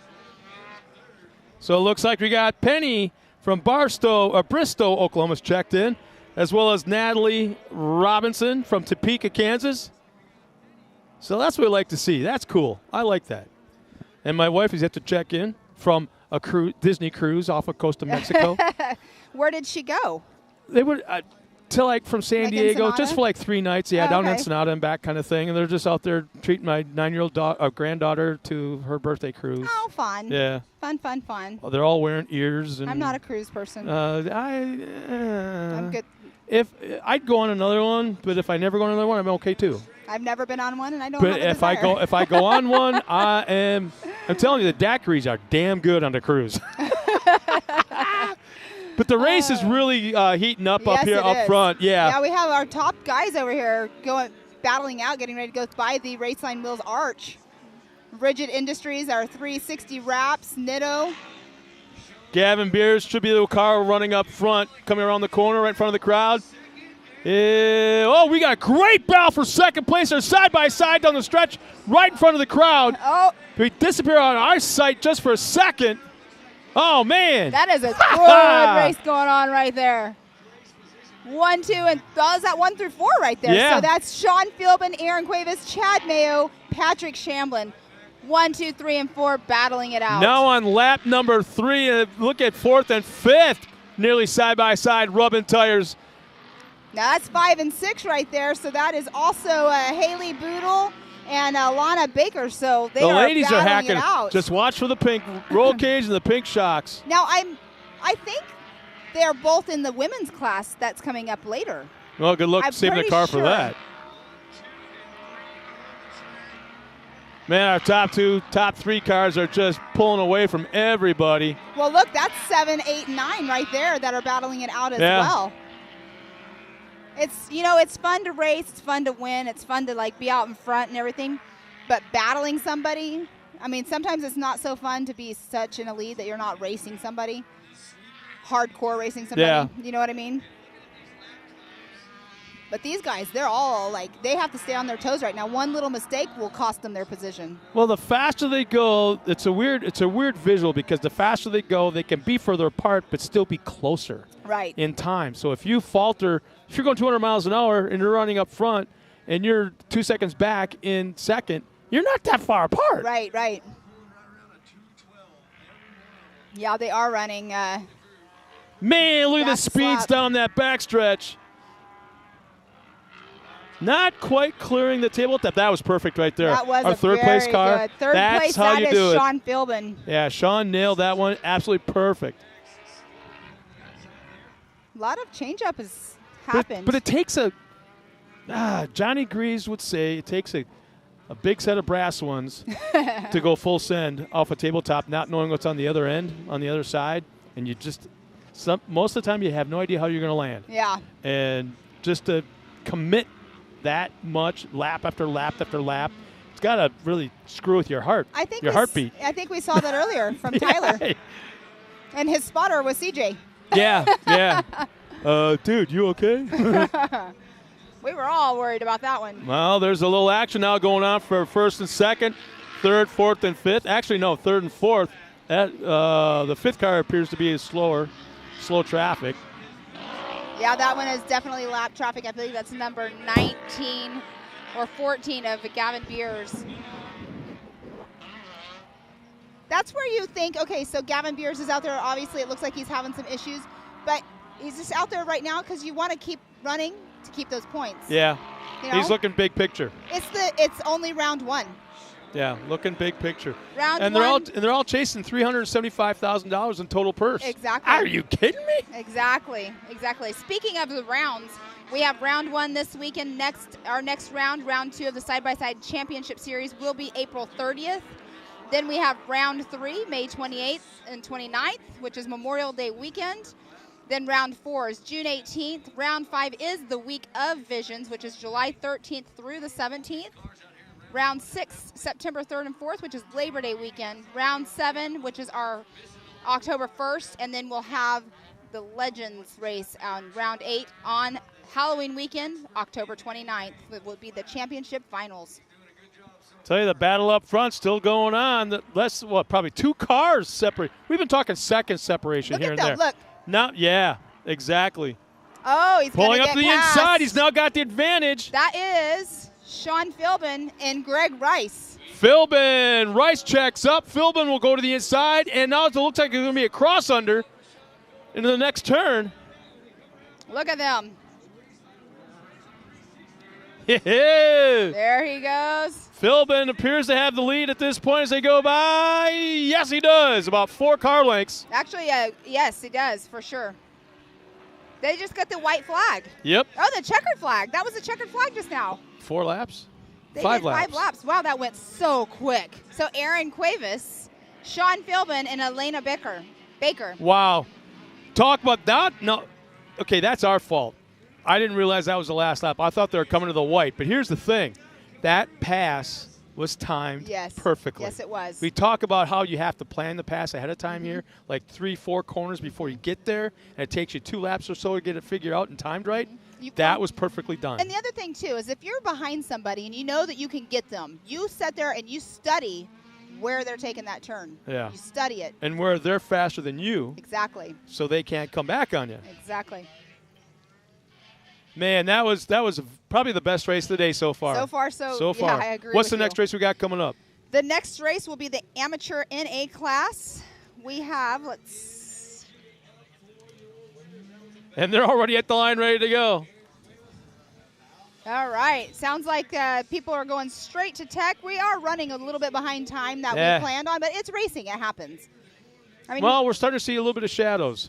We try to keep it as close as on time as you can, but things happen. You got to make sure, safety first. Everything is cleared out. But we are going on our race 8 in our amateur NA class. That was our expert NA class that just saw some amazing racing right there. So it looks like we have 1 car to be extricated. And there, there's not a bad seat in the house here. I'm looking around the entire 2-mile track, and I could see people sitting in the trees come summertime in the shade, sitting across the track on their UTVs up on the ledge there. I've actually been watching them. They're going up because there's so many trails here. I've been watching them. They go up away from the track. Yeah. And then they're going up, and they're going up top and coming down so they can sit there and watch. That actually is a great seat over there. So we have, let's see how they qualified here. We have Kyle Beddow in that number 1 position. The 55 is Waylon Wharton. The 927 of Nick Slinkard. The number T13 of Tyler Chambers. 432 of Dakota Medlin. The 111X of Blake Helms. 237 of Josie Watkins. The 431 of Bree Seek. And the 400 of Tyler Hill. That is our 9th racer, Tyler Hill, taking the 9th position. And here we are off the line. Into turn 1, coming out of the corner, tight left-hander across the line. Nice, it's going to be clean. hole shot. That was a clean. Too clean. Start. Man, there's no bumping this time.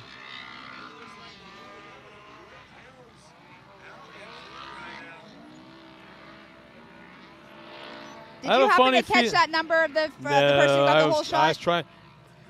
I'm wearing cheap Walmart readers. I have some of those, but I only need them for up close. Well, yeah, so do I, but so I'm doing this. I don't use them all the time, though. Oh, we already have a car that's kind of a little off course. You got a little alligator tail coming out of the corner, a little loose, over-rotated. Shot back on, lost, I want to say 2 spots. All right, so we have in the number 1 position. Johnny Greaves. So we have Blake Helms of the 111X that took that number 1 position. Right now in second place, we have Kyle Beddow. Nick Slinkard in 4th. Dakota Medlin 5th. Bree Seek in the 4-3-1 in the 6th position. Tyler Chambers 7th. And Waylon Wharton in that 8th position. This class that we are on right now is our amateur NA class. And we have 9. Actually, we have 8 racers that took the line.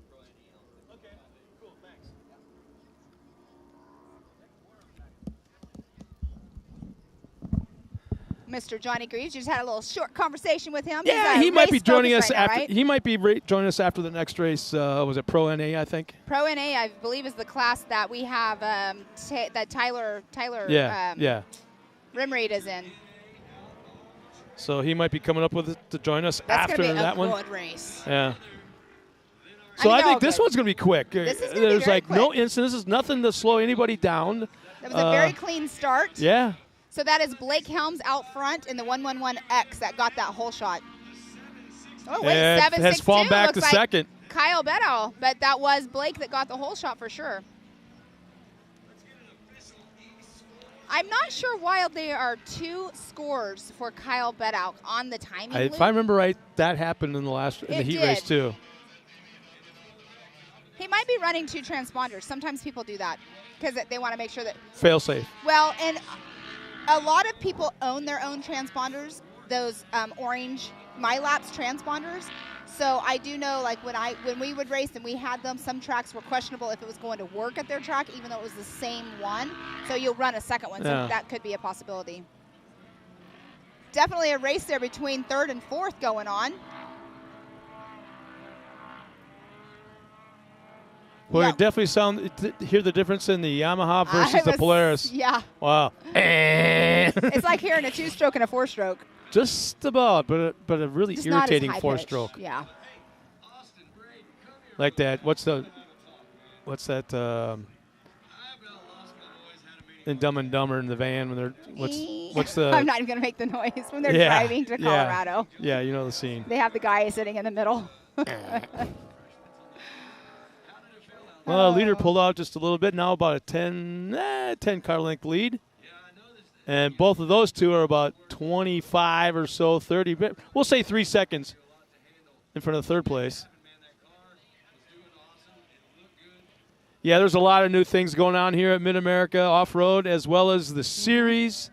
The schedule's all brand new, way different than last year. I'm sure that when we come back here at the end of April, We'll see even more. The course is going to be completely different.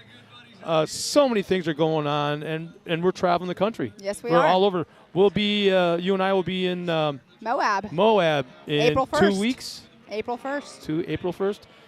Okay. I Yeah. have to do some planning for that. I love my April Fools. Uh-oh. So So does my husband. Get Joe ready. Oh, no. And I'm going to be around you? Uh-oh. I better try to come up with some good ones. No, my husband's the same way. He thinks April Fool's is a holiday. And So What's that we're fun? on lap number 2? 2, is it? I don't have my No, I think we should be on 3, but it I don't says have my 2. readers. Okay, 2. Kyle Beddow is in that number 1 position. Blake Helms is in that number 2 position. And there is a 2.378 second lead on the second place, Blake Helms. Hey, you know some of the companies behind the scenes that help bring this race back every single month, all year long? It's Raceline Wheels, Ford, the best in Oklahoma, as well as Ultimax Belts. Ultimax Belts. We're going through a few of those this weekend. Yeah, we are. On the race course. And then we also have Evolution Power Sports, and then Super ATV. Super ATV, and then we got Nitto, 360 Wraps, Rigid Industries.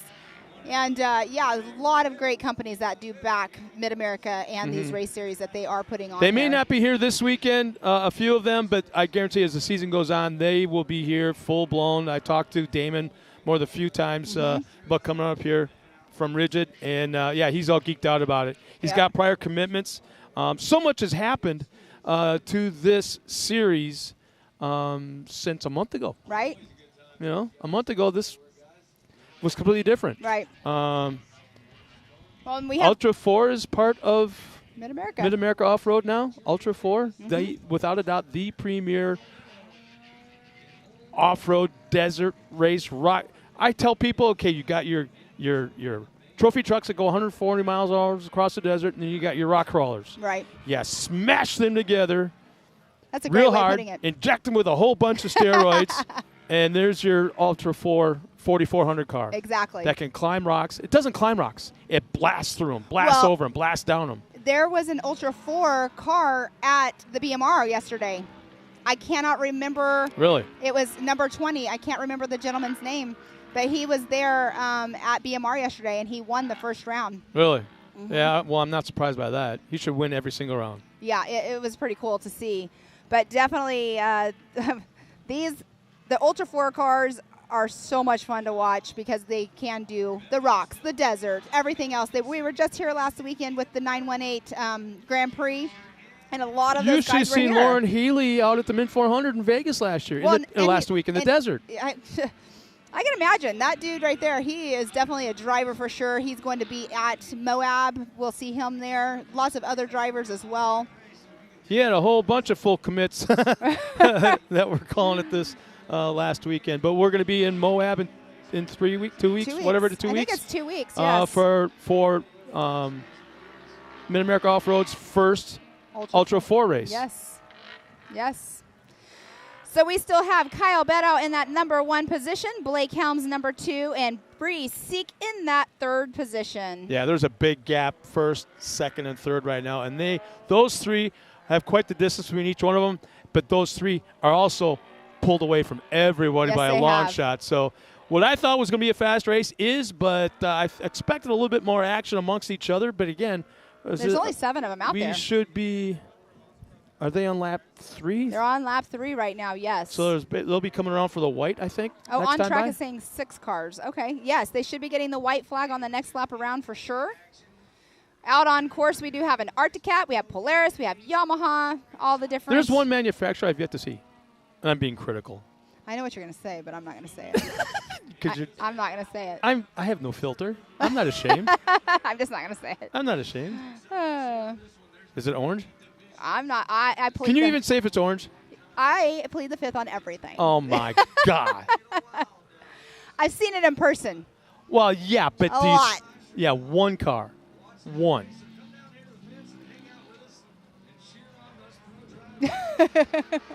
Anyways, that car's not here. No, it's not. And a lot of people are saying it's never going to be here. And those are the ones that have pre-orders.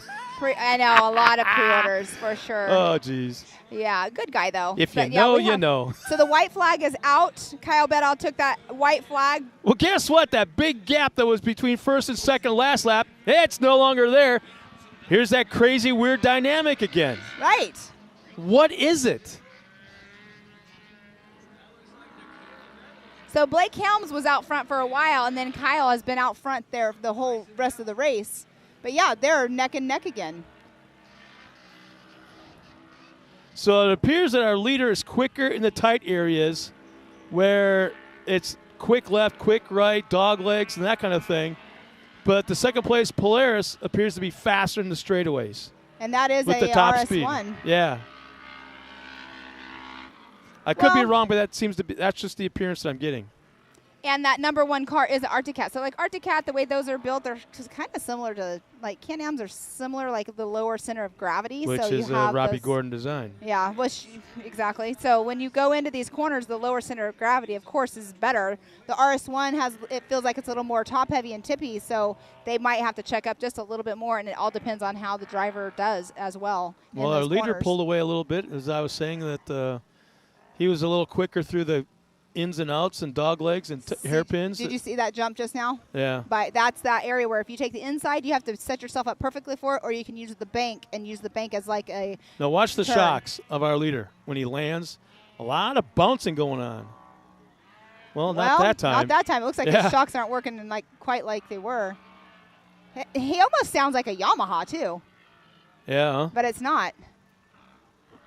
Well, they'll be taking the checkered flag this time by. Who's it going to be? It's going to be, as of right this second, it'll be Kyle Beddow and then Blake Helms and then Bree Seek. Just going through right by the rigid. Yeah.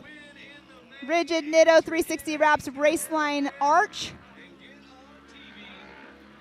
There we The go. 111. Yep. So we have Kyle took that number 1 position unofficially. So as we're ending all of these races and we're saying who is in number 1, number 2, number 3, they are all unofficial because they still have to go through tech and they have to pass tech. Yeah. Pre-seek will round out the podium as they cross the line. So I still when they wonder pull if off, Miles knows that person. Sorry. Oh, that's right. Interrupted Yeah. you. Hometown area. Hometown. We're going to see if Tiffany Stone's able to grab our winner, I should say, pull him off to the side before that goes up to the scales, or On camera, it looks like 1, 2, and did she catch him? all right. She's so good at that. All right, so we'll at one point we'll go down to Tiffany because she has our number 1 Kyle Bedall down there. But like we were just saying, they have to now go and they have to get through post tech. Now, I'm going to throw everybody a question. People are watching this at home. My idea was this. Let's put cameras by the scales.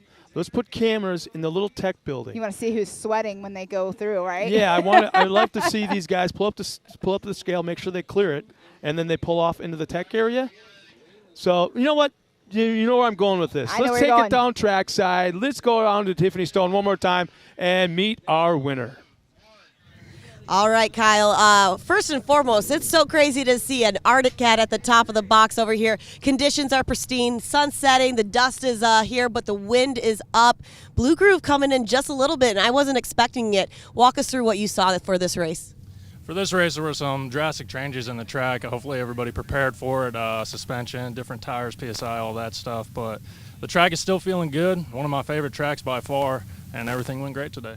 And talking about that, obviously you've got a few people that you need to thank for helping to get this cat on top of the box for you. Most definitely. I would have to say Maxima Oils, Maxxis, Raceline, Tilted M, and Rugged Radios. Also Double E, Georgia Double E, phenomenal guy. Knows a lot of stuff. Awesome. Well, your Maxxis tires with those race lines, we're definitely hooking up for you today, get you up here. We're going to have a celebration in just a little bit over at the podium, so best of luck. That's going to be a great one for you. I don't know why I'm telling you best of luck for that podium over here, but nice job. And for somebody who said that they didn't have anything prepared, you've done very well over here. Good to see you. Thank you kindly. Good to see you. You too. All right, back up to you guys. Thanks a lot. Thanks a lot. Thanks a lot, Tiffany. And we'll talk about the green flag. There it is. We're underway with our next race. Who do we have? We have Colin Truitt, Chance Haugen, Kanan Baker, Sean Hess, Jeb Boodle, Tyler Rimreed, Robert Van Beekum. Van Beekum got hung up early in the race going into turn 1, and he's well back in the pack. In fact, he might be out. Off the side. So Caden Ellis, Jacob Giesendorf, Eddie Ensign, Kyler Holcomb, Ray Barnes, Brock Lawson, Keegan Cummings. That is who we have out on course. We have 15 cars that took the green flag. And Van Beekum is off the track and headed back to the pits. And, you know, this is where I got to call out my family, my wife, my daughter, and her mother-in-law. Her mother-in-law are all on a Disney cruise with my granddaughter, and they're actually watching us from cruise. One of the things she says is Earl says he misses you. Earl can't talk to me because he's the biggest pain in the butt goat back at our horse ranch. And she says not to worry because my son-in-law is watching the ranch while we're here. And she goes, my daughter wishes you the best from Mexico. That's awesome. I'm done with that. I hope they're still watching. They're able to hear me call them out as we go back to racing action. And what a turn number 1. Who got the whole shot? I totally missed it. It's a Yamaha, I believe. I just don't know exactly who it was. But on screen, it is Kyler Holcomb because it's all updated here. And he's from Texas. It's the 99 of Kyler Holcomb. Now let's see how they handle this big tabletop One, right two, here. 3, and 4. Or those top 5. Oh, 4th place hit that tabletop perfectly. That's Colin Truitt. He was our winner from last weekend. Oh, and he's taken the number 3 spot over possibly in that turn. So we have Kyler Holcomb, Eddie Ensign, Colin Truitt, Kanan Baker, Brock Lawson, Jeb Boodle, Chance Haugen. Let's see who is coming through. We've been calling out everybody this afternoon and welcoming to the team and enjoying the fact that they're watching us. Brad, right back at you, man. Thanks, Brad. Thanks for watching, Brad. Oh, he's not watching. I know. He's keeping the one eye on us. He keeps coming over here and looking around and giving us that little smirk. And we have somebody checking in here, Robert Sales. He's sitting over there in one of those UTVs by the tabletop. How about that, watching? That's awesome. And earlier when I said that I thought that it sounded like the Yeah. Arctic Cat, and who was that? Was it Bob? Let's see. It's that way. He said that the KRX does run the Yamaha engine. Oh, so. yep, you're right. I'm going the wrong way. Here we go. Yep. Bob, yeah, thank you, Bob. Heinzman. All Good right. call. Thanks for the information, Bob. For sure. Yeah, she called it a two-seater. We have 1 and 2, 3 and 4 all together. So Colin Truitt is in that number 2 spot now. Number 1 spot is still Kyler Holcomb.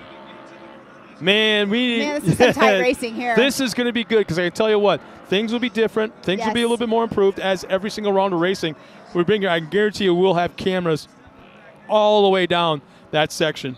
Definitely would be awesome to have them down in like the corner that they just went over. That is a blind jump. Like that, actually, if you take that more at a speed, it is more of a jump that you are having to set up just perfectly to already be into that left-hand turn. Yeah, you basically got to hit the jump almost at an angle, so you're flying sideways progressively into a corner. So when you hit the ground, you're already sideways, and hope like hell you don't tear that sidewall off. It's kind of like how you watch like Jerry McGrath and all those guys in the Pro 4s, how they just set themselves up and they'll be in the air. Yeah, here we go. Full commit.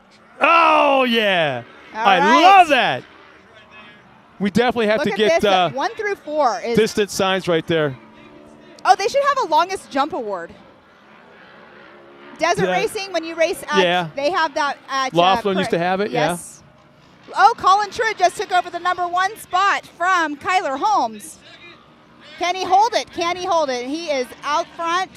Big time action up front, top 4. All right, we have Colin Truitt number 1, Kyler Holmes number 2, Kanan Baker in that 3rd position.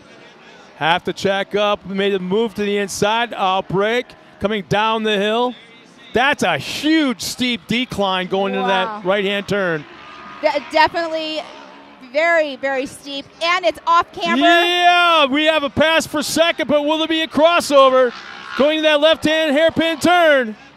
Oh, it's the inside-outside. He's got it.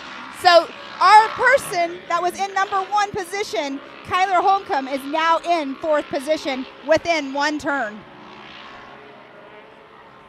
And the thing is, our driver that's right now in 2nd place, Kyler Holcomb, who is it? Kyler's in 4th, so it hasn't updated yet. So it would be Baker, it's either Kanan Baker or Chance I'm Hagen. going to go out on the limb and say it was Kanan Baker because he hit one of the jumps, kicked him unintentionally sideways right before that right-hand turn coming off this tabletop. It kicked him a little bit by mistake, but it set him up perfectly for an inside move to outbreak going into the corner. He had the position, 2nd place checked up, and Holcomb made the pass to the inside to move into 2nd. So sometimes it's real nice to be lucky. Let's see what happens here. It's saying right now Brock Lawson is in that number 1 position. He is not in that number 1 position because that's Colin Truitt, but now that tabletop right there kicks him up into the air, not so much for distance, but kicks him up for height. This one is height and distance. Rover shot, flat landed. Oh my goodness, I think that was Chance Hagen that just did that. Yeah, this is a great shot. Our drone just picked it up. And actually, here's what we're running into is the fact that I'm watching my iPad, which is and we're a 2-second delay from what we call to what we're seeing on this. Actually, your iPad's actually delayed from our screen that we have up in here too. So I hate technology. So we have in the number 1 position Colin Truitt, number 2 Kanan Baker, 3rd position Kyler Holcomb. A 2nd place car, big time, up on 2 wheels. He was past the point of no return, somehow turned into a super hard, nailed the throttle bar back down on all 4. And that's Kanan Baker that did that. Kanan Baker. Yes, it is. He's having a hell of a race. That boy right there, he is on full send right now. And I know we said full send. There's a difference between full send and full commit. Right. Yeah. So when they went past the last timing loop, they literally were only a .771 of a second behind Colin Truitt. So he is. They're checking out. 1 and 2. Yeah. Colin and Kanan are checking out. And I love the fact that our second place car's driving on the freaking edge. Yes. That's what you call driving on the rails. How can you drive on the edge like that and still watch our leader, watch his lines, where he's going, and where he hopefully, I'm thinking, is where do I make a pass? Right, exactly. I'm just hanging on for dear freaking life. And Collins back there in the front row, he knows that he's nipping at There his we heels. go. Goes tight to the inside. This is where you definitely do not want to make any mistakes. Now, I believe our second place car has a little bit higher top end speed. It looks like so it. let's see what we have in a straightaway. Big time air on that first tabletop. But when you watch, Collins got this jump down. Now here we go. He's got position. He lifted a little bit less. Now pushed it into the corner. He's all breaking that left-hand turn. He's got the lead now, but he'll slide wide. Will it be a crossover coming into the next turn? Oh, no doubt about it. This is the best race of the afternoon. Yes, it is. What lap are we on right now? We're on lap 3, so Kanan Baker took over the number 1 position from Colin Truitt. White flag. No, this will be white flag right here, I believe, right? Yeah, white flag is out. Now, Colin Truitt was our winner last weekend, and look at them out. Yeah, look at the size of the rocks being kicked up. Basketball-sized rocks. They do that in the desert. They don't do it here in short course, but the boys are doing it right now. White flag is out. This is all for the marbles right here. The boy that's been running on the edge, he goes wide, gets up into the marbles. Our second place car comes right up alongside, now falls back right to the back bumper. This is where you want to make no mistakes whatsoever when you're in that number 1 spot, because otherwise number 2 is going to slip right in, and that door there's a gets wide fine open. line between keeping that car tight to the inside, thinking if you're going to pass me, you're doing it on the outside, but then also keeping that momentum up to the turns, just like we talked about the kids in the 170s. Exactly. Here we go to that left-hand turn at the far end of the course. Still right there, less than 1 car separating. Up the hill to another left-hand turn. Oh, this is that touchy, watch out, or you're going to come down wrong on that hill. Wow, this is such a good race going on right here. Right-hand turn here. Slight uphill. Oh, my gosh. You know Kanan Baker is Whoa, up on 2 wheels. Our second place car bikes it up on 2 wheels, saves it. Maybe loses a car length. Yeah. Second time he's done that. Now we're going to see some full sends right here. I think down the back straightaway. I'm sorry, Pam. You're right. No, you're right. He definitely has a higher top end. Look out. You know what? I do believe he can take it home from this point on. Yeah, he has to make no mistakes right here. Somebody's telling him in his ear right now, you have 5 car lengths between second place and yourself. Yeah. Don't make a mistake. Kanan Baker is going to come around that final turn. He's got about 5 car lengths. He's going to bring it home right here, winning this afternoon. Ha ha! Wow, one unbelievable race. Easily the best one of the weekend. And you got 3rd and 4th right there. They're still battling out. Oh, we have one more lap? We have one more lap. Oh, because they got an extra lap. Is this the... Okay, we maybe have one more lap going. Oh, we screwed that one up. Okay, I did. Yowza. Yeah, that was an exciting one lap in the middle of the race. Here's what it is. We are in a pro class. All right, so it's 7, right? We're in a pro NA, so they have 7 laps. Oh, my chest can't handle this. 2 more laps like this? Well, you know what? This is a point in time where our second place car of Colin Truitt is basically, okay, now I'm studying you. Now I'm watching you. Where's your line? I still got a lap to play with here. Exactly. They'll be taking the white next time by, right? Yes. Yeah, white flag will come up next time by. Oh, my gosh, I'm so pumped up. I can't even sit down on my chair at this point. So I got a little bit of time. 4 car lengths separating first and second right now. And they still have this lap. Get the white flag. Yeah. One more lap. So, Kanan Baker is just staying on top of it right now going, oh, don't make a mistake. He's not losing ground. He's not gaining anything. But the last 3/4 of a lap, our second place car's been right there in that same spot. So something tells me he may have a little bit left in that car. Yes, he may.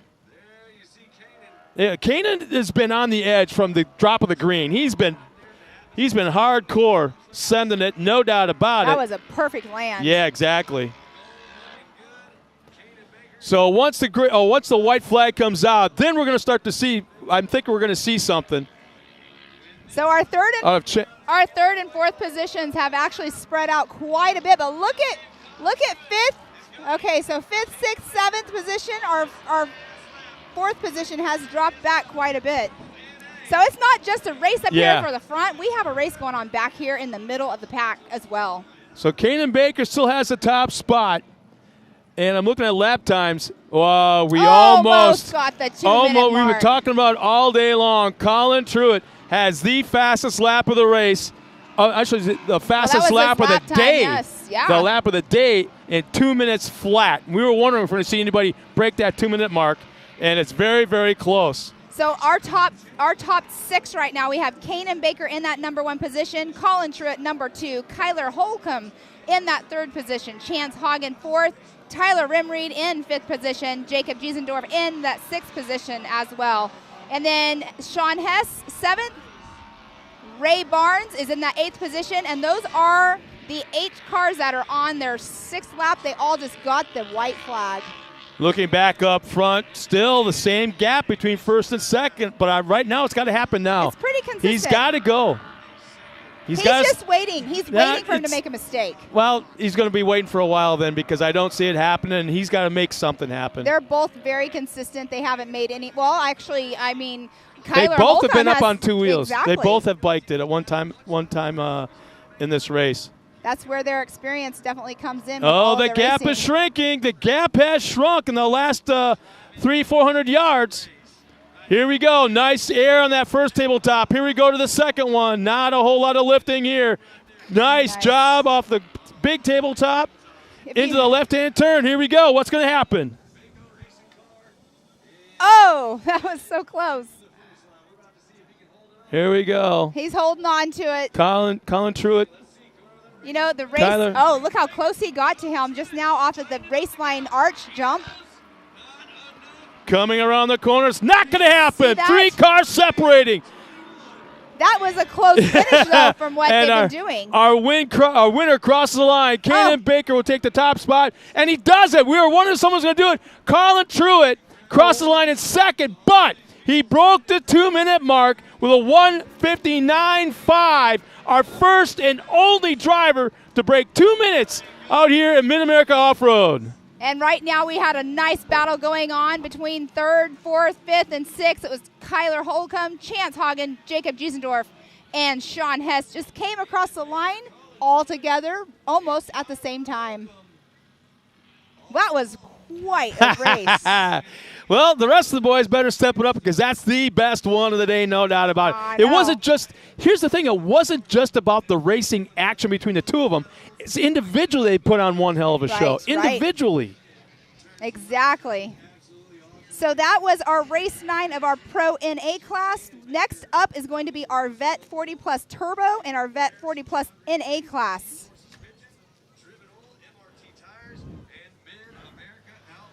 Okay. I need a respirator. My family's getting ready to leave. I'm just going to step away for just a second and say goodbye. Dude, you kicked butt today, man. We should get him over here. Your mom almost get up here. Yeah, we got a little bit of time. Come here. Go up here. Come on, kid. We're going to have a little bit of nepotism here, but it don't matter. First off, what was going through your head, your heart, your chest, everything when you pulled the whole shot? Did you expect that? I did not expect that at all, no. Yeah? Well, I'll let your mom interview you now. This is her dream come true. So, Hank, out there back in a car, you haven't been in a car in quite some time, right? Because we just sold your RS1. Are you wishing we would have kept it now? Yeah. Well, but you just raced. What happened to the car? What ended up? You guys took it back to the pits. What was it? We don't know yet because the car's probably back at the pits because we came back and it wasn't here. So I think it was the belt because I was in the air and then the RPMs just went straight up. So okay. Did you have a blast out there? Yeah, it was really fun. Are you ready to come back? Yes. Yes. Do you want to run the Youth 1000? I'll probably do the same class. Data boy. We're working on getting him his turbo car, so that's coming from California, though. But you guys are getting ready to go on home. I'm going to stay here and work. But good job out there, kid. Thank you. High five. I'm proud of you. Yeah, she was so proud of you. All right. Good. And who do you have to hell of a thank job for that today. car?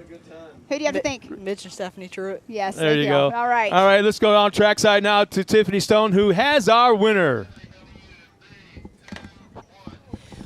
And when we Seriously, talk nice job, about a amazing race, you put on a great show for us. You and Colin were battling back and forth, and it seemed like you seemed to find the right lines to take for the rest of the race. How are you feeling? I feel good. Colin, he's new. This is his first race out here, and we put on a good show. He's really fast, and that was just fun. Talking about that, the sun's setting, the wind is picking up just a little bit, keeping the dust down for you guys. Talking about that, how difficult is it to drive in the sun with the dust, and then, of course, you've got Colin on your tail? Oh, no, it's okay. Mid-America does a great job about keeping the track all good. The sun's fine. I might have to put my hand up to keep the sun out of my eyes, but that's good. Awesome. Well, I know you got to thank a few people. I'd like to thank Baco, Driven, MRT, John Reed Racing, and D&M. Awesome. Nice job. Back up to you guys. Back up to some racing. Thanks a lot, Tiffany. And once again, congratulations to the winner of one unbelievable race as we go right back to the racetrack.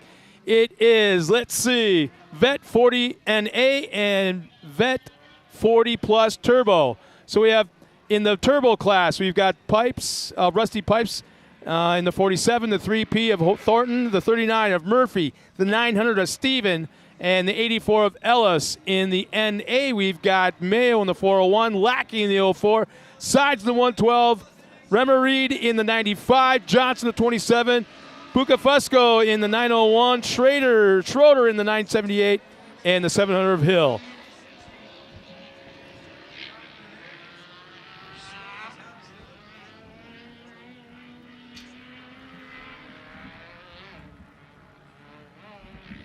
So we got one class going off right now. We got the Vet 40. Vet 40 NA and the Turbo class are both going off the line. So I went through the lineup. Okay. We're covered there. Thank so now you. we just got to tune into the race action and find out who's going to do what. Well, it looks like we have Rick Schroeder, number 1, Terry Lackey's number 2, Chad Mayo in 3rd, Todd Rimreed 4th, Stephen Hill 5th, Austin Sides 6th, Mike Bucafusco? Bucafusco, what? In that 7th position, Jeff Johnson in 8th. That is in the NA class. And then we have 3 racers in the Vet Turbo Plus Turbo class, Homer Thornton, Sean Murphy, and Derek Steven. Boy, these things, I'm just amazed. Let's go back 15 years and look out at what the UTV racing was back then. Nothing but Yamaha Rhinos. I know, right? I actually raced in one. Wow. Not a Yamaha. And look at them now. Yeah, Rhino. I was in a Rhino. Yeah, that's all there was. There was no other side-by-sides. It was crazy. I did the Parker 250 in one. I was a co-driver. I went from a Class 10 into a Rhino, and I'm like, wow, I actually could like look at the scenery around me because it wasn't as fast. But the technology in these side-by-sides, like you're saying, in the last 15 years, have been drastically changed. I can't help but think that I'm looking at, Class 1s of 10 years ago, 15 years ago, Class 1s. I know, right? To say, and then you look at Class 10s, because they're closer to the size of these cars. Right. They're just as fast. Yeah. When I was racing Class 10, I don't know, my max speed was like 100-something. But I got into a Can-Am, and I was racing an X3. My max speed in an X3 was like 98 miles per hour. I know like Dustin Jones and all those guys in Can-Ams, they've had them way faster. That's just my fastest in a Can-Am myself. So it looks like Todd Rimreed is running in that 4th position. His son was just in that last race with the Pro NA. But Rick Schroeder did go through in the number 978. He's from Joplin, Missouri.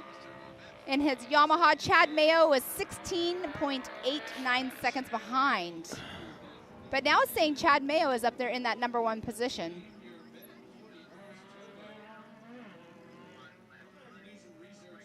That is so crazy. We were sitting here trying to figure out if the 2-minute mark would be broke, and it sure enough was. I never expected it from just watching, even all the pro classes. I didn't think it was going to happen. Wait till we get to the Pro Turbo. Well, the track is going to change by then. know. So we just may have witnessed the best this track is going to be today on this last race. Could be.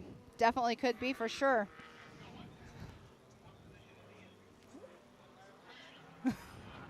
So right now they're all pretty much gapped in separation, going back to the NA class, there's a pretty good battle going on there between 3 cars. Yeah. So that's one thing. Who is that? That's Todd. So he was running in the 5th position. So that's more than likely Todd Rimreed, Stephen Hill, Austin Sides, and Jeff Johnson right there battling it out. Okay. See, that's one thing about the UTVs that I'm having issues with. You can't see the numbers from anywhere on the track. You can't see the numbers, but that's where going out and actually like I know that, oh, somebody just rolled right there, and it looks like they broke their front left arm right off that jump. Looks like a blue and white So car. Would that be possibly a Yamaha? So it could be Austin Sides, because he was running right there with all on of his those side? guys. Yeah. We shall see here in just one moment.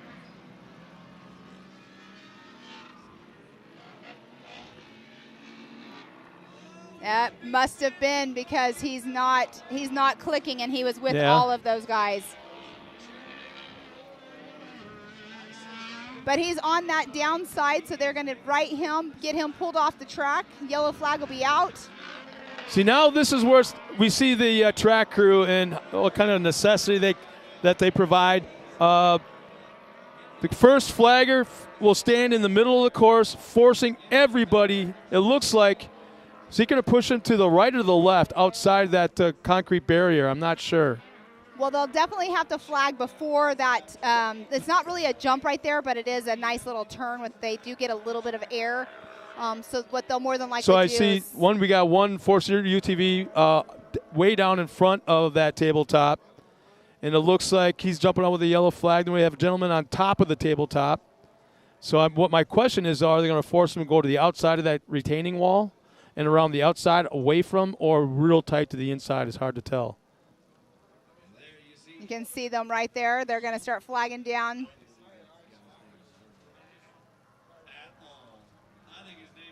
Yep. So yeah, we got some smart drivers. I mean, they're no dummies. I believe that is the 112 of Austin Sides from Sanger, Texas. So when they see that yellow flag and they're coming up to a blind tabletop like this, they know to slow way down more than usual. That's what I'm trying to get at. Well, and they were saying that earlier in the drivers' meeting, that if you do not slow down, they will penalize you. Well, they were kind of vague on the speed limits. They went, They said like 15, 20 miles per hour. Yeah, I mean, 25. I'm like, let's get them down lower than that. Right, right. But once I clear this inside, it's back full on, full throttle. So this is So we have in that number 1 position, we have Chad Mayo. Number 2, we have Rick Schroeder. 3, Terry Lackey. 4th, Todd. Oh, it just switched on me. So Chad Mayo, Rick Schroeder, Terry Lackey, Mike Bucafusco, Todd Rimreed, Stephen Hill, and Jeff Johnson. That is in our NA class. And in our turbo, we do have Homer Thornton, Sean Murphy, and Dark Steven. So Sanger, Texas is actually a sides. It's from, like you said, Sanger, Texas. Sanger, Texas. It's about 20 minutes north of Texas Motor Speedway. Yes, my best so right friend there in that lives area. there. Yeah. I got a really good friend there, that Tex McDormand. Okay. A helmet painter. Oh. He's probably the premier Harley-Davidson pinstriper in the world. Really? Unbelievable stuff he does. Huh. Yeah, Sanger, Texas, it's a cute little town. His paint shop, he actually bought the old Texas Stadium. He actually bought Jerry Jones's full bathroom. And it's the bathroom in his paint shop. With the telephone by the toilet, the whole 9 yards. It's all there. All the pictures on the wall from the bathroom. That's so funny. It's the weirdest thing, but it's cool as hell. It's kind of random. Yeah, but it looks like, he's out of the car. Things are good. Car's off the racing surface, so it's full course green right now. So Hank did say it sounded like it was a belt in the car that he was racing in. I'm like thinking to myself, maybe they'll need to throw in one of those Ultimax belts next time. Park sponsor, series sponsor. You know, if something happens with it, they can run right up to the front and buy another one. Yeah, I need to. I've got a Yamaha, a Polaris Ranger at home at the horse ranch, and I don't have a spare belt. And I'm thinking with all the hay bales that I'm moving around and other things. Definitely, all that weight. I got real lucky. I went a year and a half without a belt, and I think I'm pushing the limits with what I can do. So I might have to pick one up too. And my workhorse at home that we use on our property is the Can-Am Commander, the new XPS, and we actually take that trail riding as well. So coming through right now, that would be Chad Mayo in that number 1 spot and Jeff Johnson in that number 2 spot. So Rob Hawk asks, how many laps per heat?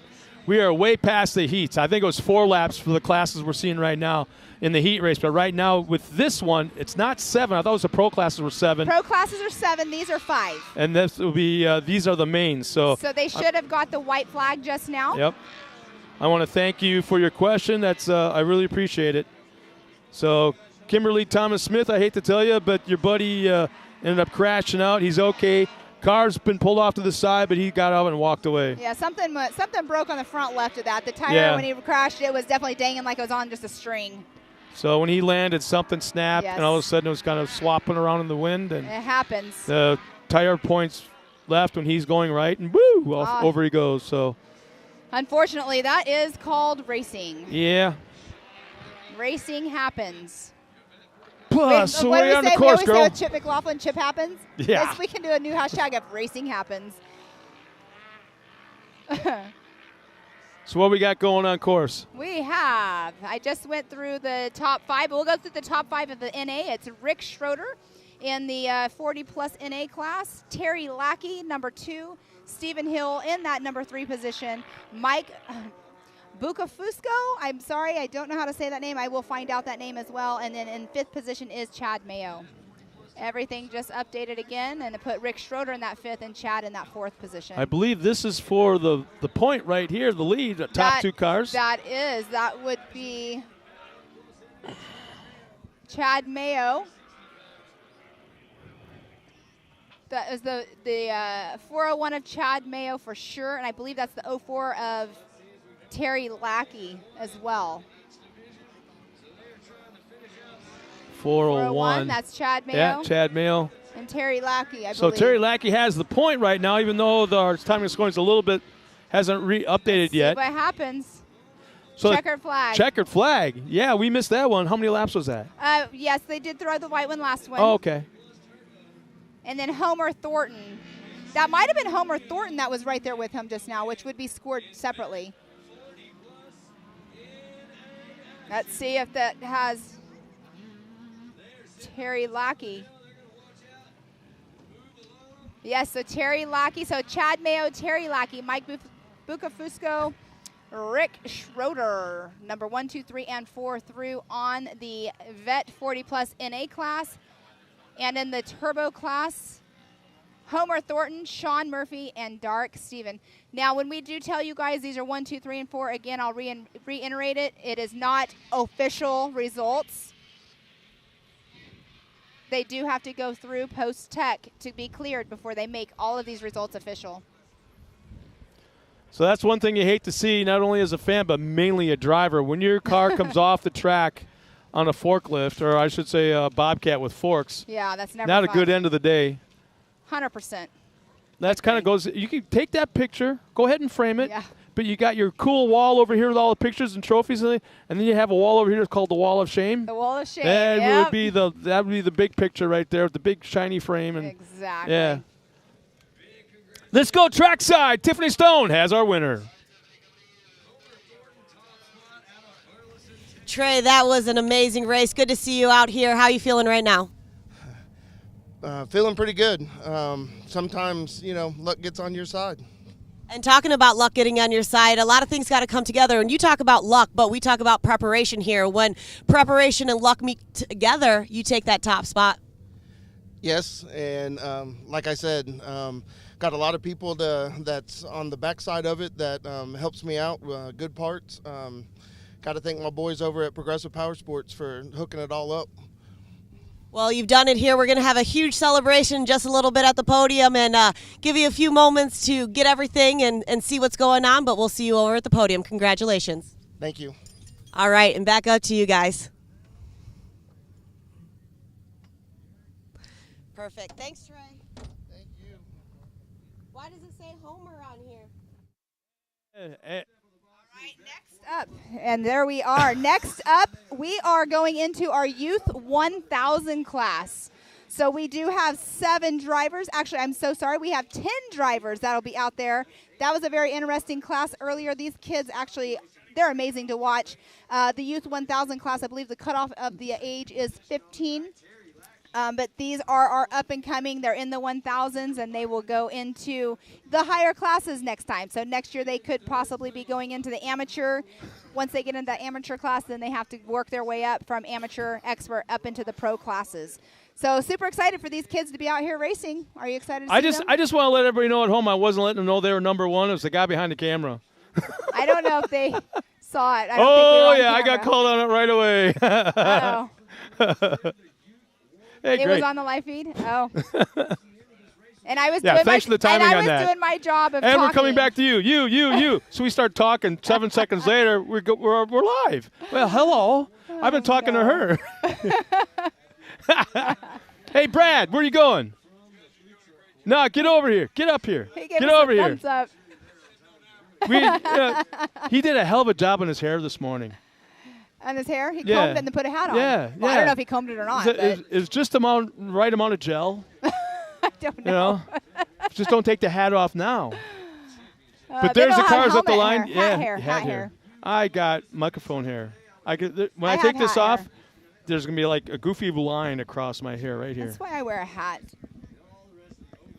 So that's why we're waiting right now is we've got a car going off on the forks. That car has actually been sitting down here on the turn for a few races here now. So that's a picture that should go on the wall right there. He is holding up everything. It's all your fault. All right, so we have in the next class, the Youth 1000, we have Carter Carway from Blue Ridge, Texas in the number 11. The 13 of Lincoln Smiley from Texas. 19, Benjamin Hiding from Michigan. 25, Lennox Smiley from Texas. Rowdy Speaks, number 42 from Oklahoma. Ryder Van Beekum from Queen Creek, Arizona in that number 64. Ty Lukemeyer from Texas in the 225. 979, Jace Leach in that from Texas. And 999 of Carson Bell from Edgerton, Kansas.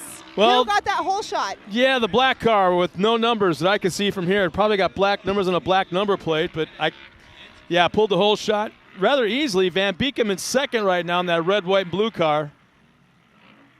Let's see. We will have this timing. So it looks like Carson Vale actually got that whole shot in the 999.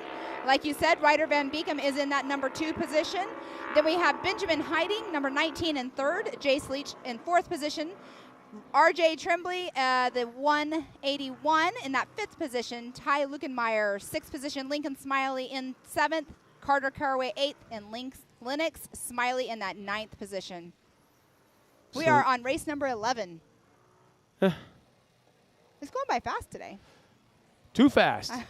Too fast. But we're getting towards the end of the day. We just have a few races. What, we got 3 left? So we're on the youth right now. So we'll take that away. 1, 2. We have the women's class to go. And then the Pro Turbo. And there's only one car in the 800cc. So I'm not sure what they'll do with that. I don't know. They could have maybe put that person in the back of the pack here. I don't know if that person's racing or not. They did not have a heat race earlier. So yeah, I mean, if we don't have the 800cc class, we will go straight into the women's turbo and NA class, and then go directly into the Pro Turbo, and then that is the end of our day. And then we'll do our awards ceremony at 6 o'clock tonight. But don't go anywhere because, like we say, the best race is for the last. In theory, it's going to be hard to beat the one we just had about 2 races ago. Oh, that was such a good race. So, hang tight. We got a lot of racing to go yet. And hopefully some drivers will stop up. I told you Johnny wouldn't come back. Told you. He was supposed to be sitting with us last race. He snuck around the backside of the trailer so I wouldn't see him. I told you. I know the man. I do not know him. Just say hi. Nice lead out front, but, maybe that's a purple and green car. That is Carson Bell. Yeah, it looks, in certain angles, it looks black. So that's got to be an XP, right? Well, they're not turbos. I don't know what kind of car he's in.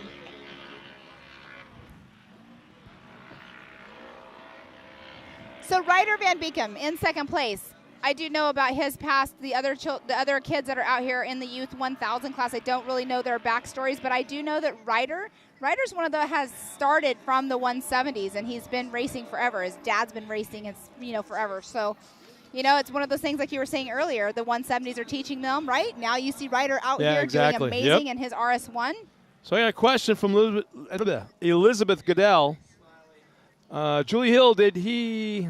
Well, you just disappeared on my screen. Did he already race, or is this live his race? I want to see it. So Julie Hill. Julie Hill. She might be asking somebody else within.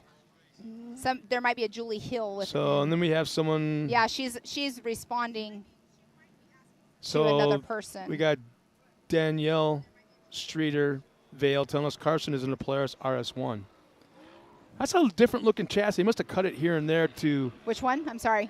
The leader. Oh yes, that's what I'm wondering. It's definitely a Polaris. You can hear that it's a Polaris, but it's whoever built it up has a little bit different look. The profile looks way different than a RS1, which is cool. I like it. I do too. But I mean, you think about it, like No Limit, who is, Phil Blurton. You can tell his cars. You can tell an S3 chassis. Like you can tell the difference in builders, and he definitely has a different builder with his chassis.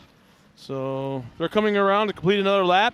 So Carson Bell still out front with Ryder Van Beekem in that number 2 position. Yeah, he's well out front right now. He's probably got about. It is a 7.435 second lead. I was going to guess it's not 10. That bad. It looks longer than than it really is going at the speeds that they are.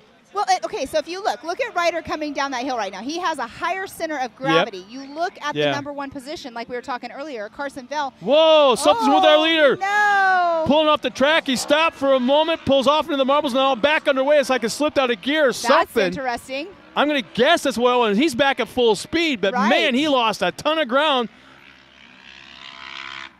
Well, back to Van Beekem, but back to it, though, it's like Carson Bell. You can see he's so low to the ground. He's got a wider stance on his car. He's got those tires, like you were saying earlier, like street tire, almost a street tire, DOT tire. I don't know if he's running Hoosiers or what brand of tire he is running, but he's definitely lower center of gravity, so he can take these tighter corners faster, not lift as much as like Ryder has to do being the higher center of gravity. It's like a Corvette compared to a Cadillac. Right. But I'm just wondering what happened right there. He pulled off the track, nearly came to a full stop, and then just took off like a bat out of heck. I mean, so I'm going to guess it. Like he could have popped out of gear. He could have popped out of gear. He could have accidentally hit it.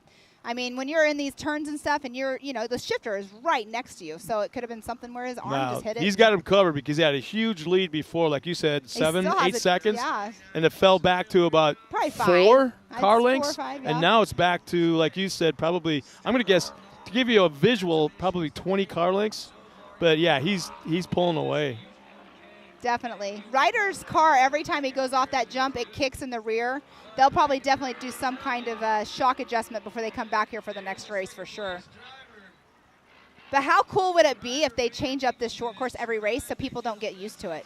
Yeah, I can see that happening. There's look, they are 1 and 2 so close. Oh man, there's less than a car separating them right now.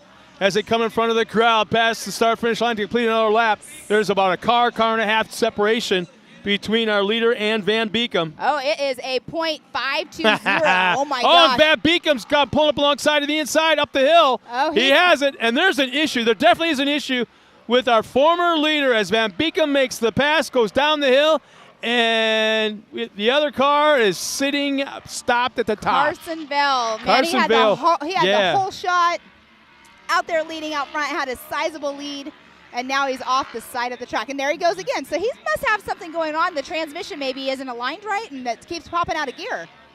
Has to be something like that. So what lap are we on right now? We are on lap 3, so we have 2 laps to go. They'll be getting the white flag just next time a little bit less than 2 laps, yeah. So as I'm looking at that, as fast as he's been, it's not insurmountable as long as he has a car that is 100% minus. If you look at I'm sorry to interrupt. If you look on camera right now, they were showing Ryder Van Beekem with the drone was right on his tail. There's something on the right-hand side that's dangling on his car. I don't know. It looks like it could be the shock or it could be the exhaust. Oh, yeah, you're right. Oh, it is the exhaust. The silencer portion of the muffler. Yeah, so his exhaust is hanging off the back of his car. It'll definitely make a different noise then when it goes by. Yeah, we're going to find out real quick. That thing even with it 1 or 2 bolts that are back there at the very end of the pipe, It changes. it the should, whole yeah, sound. it's even with those 2 gone, it shouldn't be flopping around like that. So it might be the bypass on the shock. That's what I was thinking. As well. But it's so far back. The shock isn't that far back. Well, the shock itself is fine. It looks like. But when he jumps, watch when he jumps. It looks like it's not landing as well. So it's definitely one or the other. It's the shock or the pipe. Well, he's not leaning real hard to the right rear. I'm going to guess it's right now. The sound doesn't sound a whole lot. Doesn't sound too funky, but I'm going to guess it's the bypass. It definitely looked like. Watch when he comes right here. Sorry, guys at home. Yeah, it's just right out of our sight. I'm going to guess it's the bypass flopping around. Well, he just got that white flag right there. Ryder Van Beekum. Let's watch him handle this hill. Jace Leach just is in that number 2 position. We have Benjamin Heidi. Oh, yeah, it's the bypass. It's Is the canister that's just off to the side of the shock. Okay. For the fans back at home, you got the shock itself, and then you got a hose that goes from the top of the shock into what looks like a if you took 2 soda cans and put them together, that is what holds all the pressure and the nitrogen and all that, and it feeds into the shock itself. So that's what's flopping around. It's not going to hurt affecting anything him. unless that hose that goes from the shock itself to the canister snaps or rips or whatever. Then that could change things drastically, because Right. then all you have are the springs. And what was I just saying when he was going off the jump? It looked It different. was kicking him, and Yeah. I was like, they're definitely going to do some shock adjustments before they come back here, more than likely.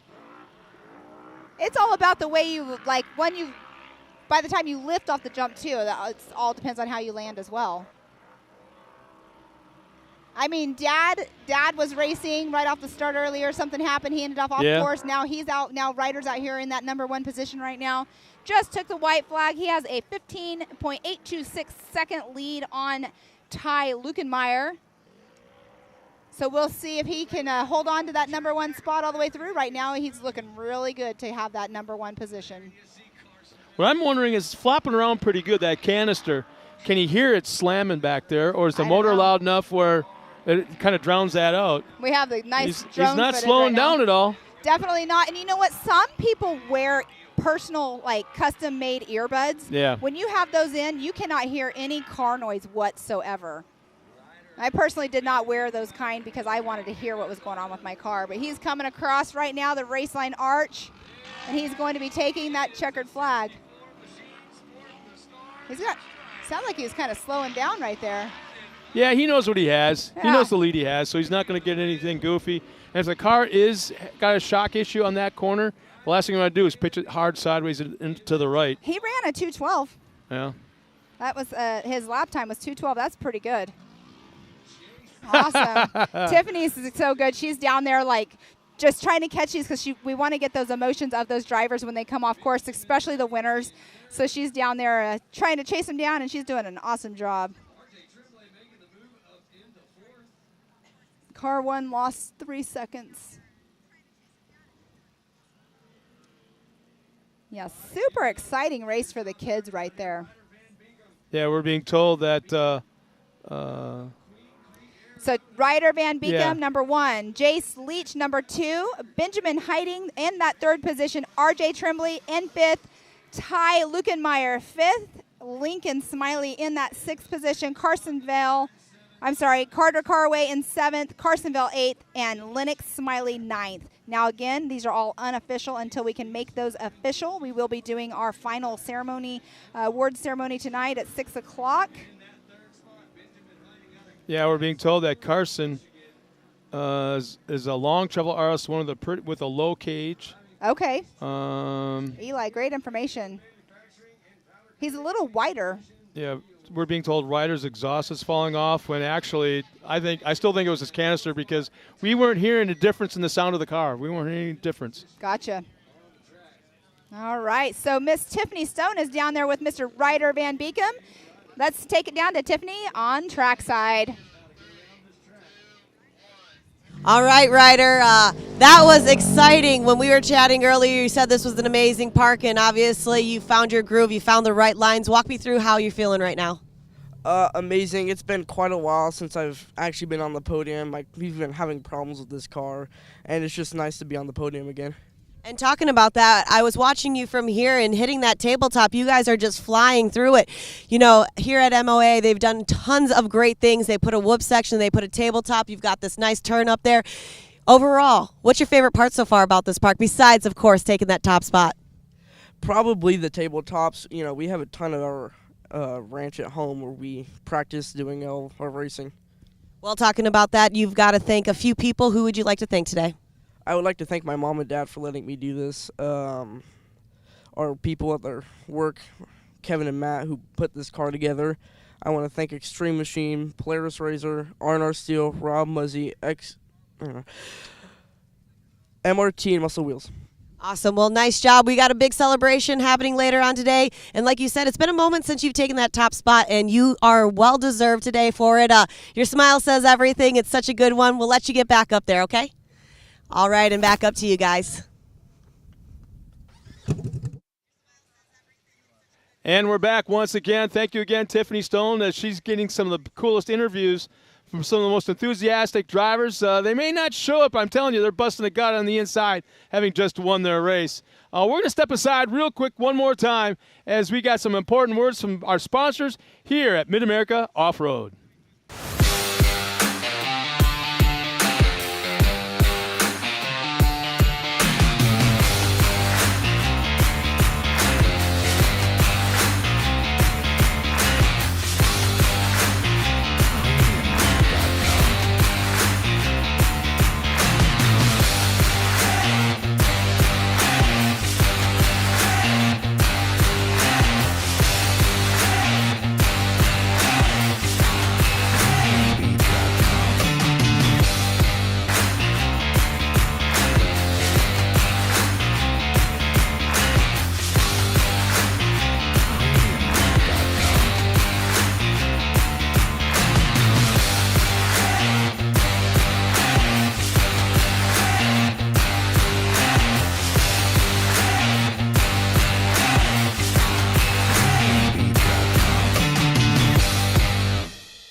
Upgrading.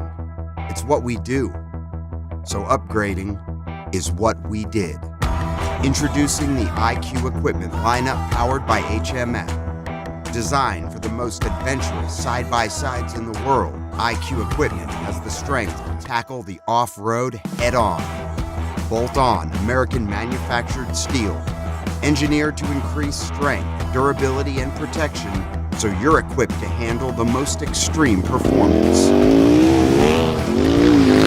When you're ripping through the desert at full throttle, or tearing through some of the most brutal terrain in the world, you're going to need equipment that keeps you moving at a high level. Because when you have the performance, and you have the protection, you then have the confidence to actively pursue your passions, just as freedom was intended to be. HMF, equipped to perform. Ready for any challenge. Maxxis tires can handle even the most punishing off-road conditions.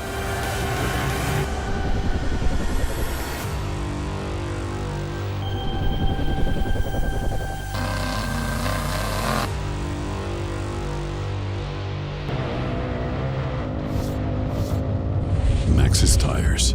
Tread victoriously. And we're back, and how about that? Just a minute ago, they weren't there. Boy, they know how to park quick. We've got two races at the line. We got the women turbo and the women naturally aspirated. Here's our lineup in Turbo. We've got in the 917 Hoop in the Can-Am. Helms is out there in the 31X. Tewksbury in the 13. Thomas in the 314.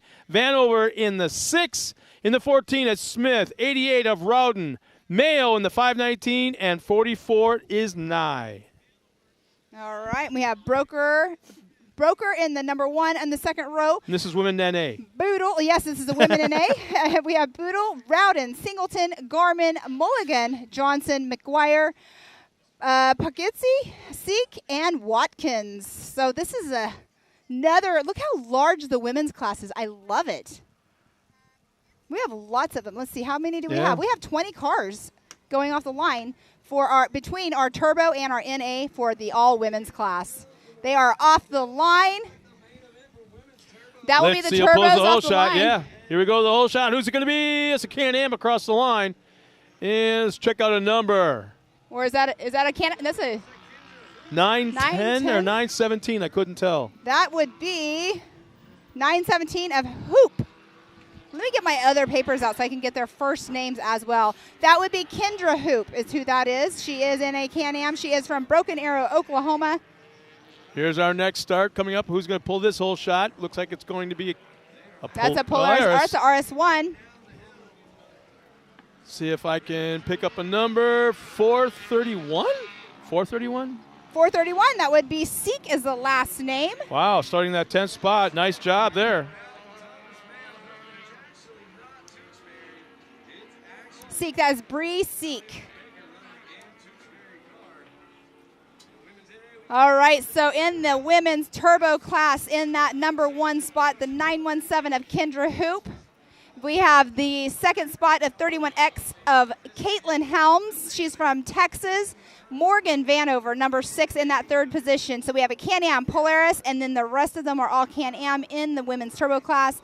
In our women's NA class, we have Bree Seek in that number 1 position, Haley Boodle, and Holly Mulligan. Those are our top 3. So we have a Polaris, Yamaha, and Arctic Cat 1, 2, and 3 in our NA class for our women's. Man, we haven't even completed a lap yet, and they're already big time gapped out. First, second, third, fourth on back. Wow. Nice little race going side by side, and a pass is made for the 4th. All right, we have the 917 of Kendra Hoop just came by us. She's in that number 1 position in the turbo class. Like I said earlier, it was crazy to be the driver's meeting this morning, and you see the young ladies walking up in their fire suits. That's a whole nother story, but they're up in their fire suits with makeup on, their big hoop earrings. I always wear my makeup. Did you wear hoop earrings, though? No hoop earrings, but I always had my eyes on. Yeah. That's the only makeup I wear. Uh-huh. You have to. You got to make your eyes pop, right? Especially when you're in that helmet. Well, they do something. But you know what I noticed today, too? A lot of these women that are out here racing, not a lot of them, there was a few of them that were out there. Their children were also racing. So they're not only racing themselves, they are being a race mom as well, which All is that super means cool. is more work for Dad. Yeah. Dad ain't racing. How many dads you know out there that race with their wife that races and then their kids that race? That's a lot of cars, that's a big hauler. That's true. That's a lot to work on. That's a lot to pack. That's a lot to unpack at the track. That's a lot to unload and get race ready. A lot of easy ups to put up, and then at the end of the race, it's a lot to clean. Yes, it is. Repack, and then you got to drive home. Uh-huh. Dad. Oh, we've done it. My kid, like I said, my kid raced a RS1, not a RS1. He raced trophy car and a 170, while I raced in an adult trophy car against my husband. So we had 4 race cars going to the races at the same time. You're correct. There's a lot of everything that goes into it. Oh, we have a car slowing. Is that our leader? I think that's our leader in the turbo. Is coming to a stop. Actually, not stopping, but really, really slowed. I can't see where you're. It's a red, white, and blue car. Still on the other side of the course, can't pick out a number. But well off the pace. Well, we still have Kendra Hoop in that number 1 position coming through right now in the 917. She is from Broken Arrow, Oklahoma. Oh, there's our leader, yeah. This is probably about 10, 12 seconds back from her. 917. 917 is Kendra Hoop, and then Morgan Vanover should be in that number 3 6. something. 31X, that would be Caitlin Helms in that number 2 position. She's from Texas. 27 is the slow car. 27 is Felicia Johnson. She is in a women's NA class in the Yamaha. So I'm going to guess that I remember my first race ever, and it was a circle track race. It was a late model, dirt late model. In qualifying, I thought I was hauling the beans. I set a new track record in slow, and I thought I was hauling the beans. So I have a funny feeling. I'm just going to go out on a limb here and say, in fact, it's the same number I ran, that this is her first race. Could be. And she's kind of semi-freaked out. So that I'm giving her the kudos for that. But, yeah, she's out on the track. She's having fun, probably still scared, nervous. That happens. But Definitely she's out happens. there. Yeah, you got to start sometime. Nobody's fast out of the box. Right. Nobody is. If you are, then it's, it's like when you go and play poker and you win the first time. It's like for beginner's luck, right? So we have Kendra Hoop. She ran a 2:09. No. She did. No. The last lap was a 2:09. Let's see if I click on her name. Trying to see what this all does here. Okay, I thought it would maybe give me like all of her lap times. But where did she go? Oh, there she is. She's still up there in first place. This is the way this timing is picking up here.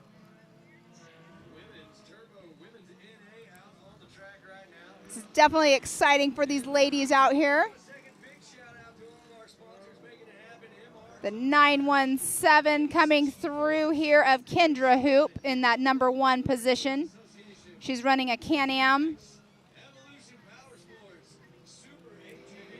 She's also running Raceline Wheels as well, which is a park sponsor here. MRT tires, HMF exhaust. Oh, wow, this is a fast race. We got Kendra Hoop and Caitlin Helms currently on their 3rd lap already. Everyone else is on their 2nd lap. Yeah, so next lap around, she's going to get that white Well, there flag. you have it right there, 2:09. Caitlin Helms, 2:09 lap time. 2:11 by Kendra Hoop, but Actually, Caitlin, wow. So Caitlin picked it up because the lap, I did see Kendra Hoop earlier had a 2:09. She is 3.446 seconds behind Kendra Hoop. Caitlin Helms is. Oh, she's got to keep running those 2:09s. So our top 5 right now, Kendra Hoop in that 1st position, Caitlin Helms in 2nd, Lacey Tewksbury in 3rd position, Morgan Vanover 4th position, and Marissa Smith is in that 5th position. Kendra Hoop having issues. Our leader, 917, having issues on the course. She's pulled off to the side, is slowed, not come to a stop yet. Oh, Lacey Tewksbury, she just went through the timing loop. Oh, I see her right there. It looks like she might have a driver flat, rear flat. Left rear. I could be wrong, but it looks like it might be a possible left rear flat. It's hard to tell with Brad right in front of the monitor. We Okay. The vehicle on the monitor, I couldn't. Well, it swapped scenes before we could get it. So yeah, it's hard to tell, but yeah, she's 13, number 13. That is Lacey Tewksbury, number 13 on the monitor right now that you are seeing at home. There she is, right there. Yeah.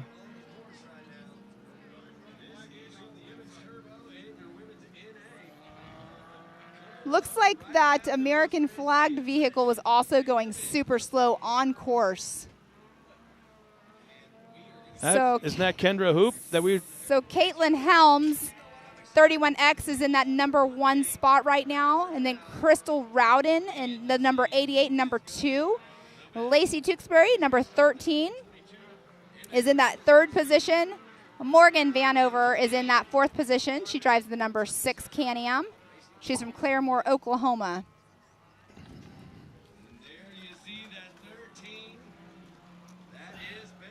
And you can definitely see who is it again? Kendra Hoop. She is definitely, Yeah. she's limping it. I'm pretty sure it Left looks rear like, flat. At least one wheel, maybe two, but definitely the left rear is down. Yeah. Man, tough break. She had a great race going. See, that's the thing about out here. Like, you don't think that it's a rough course, but something out here. Well, here's the other thing. To get maximum traction, you want to run a lower tire pressure, but there's that fine line of too low and ripping it off the Very bead true. and too high and just spinning the tires. And there are rocks out here. I mean, they have rocks out here.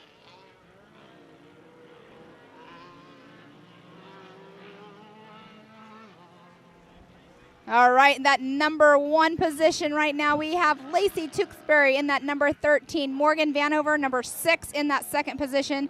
Katie Thomas in the 314 in third. That is for our women's turbo class. Our women's NA class, we have the number 10 of Haley Boodle in first position. Second position, the 431 of Bree Seek. And then in third, the 774 of Shiley Broker. Holly Mulligan just went through too, and the car number 109 in fourth position. Those are our women's NA class, top 4. You know, in off-road racing, especially short course like this, if you're running the same car in multiple races on one given day, you're asking a lot out of that car, and that's what these ladies are doing right now. Mm-hmm. And that's why I can't help but think that you're seeing these flat tires, you're seeing some of these slow cars on the track, something we can't figure out what's going on as far as mechanics go. But, yeah, there's a lot of tired cars out there on that track right now. Well, and you can see the 917 right now of Kendra Hoop. She's just going out there for points right now. Yeah, it's completing the race. Her tire's not off the rim, so she still has it on the rim. It's not going to wrap around and damage too much. Yeah, she's staying out of the way. Exactly, and that's the key thing too, is staying out of the way 100%.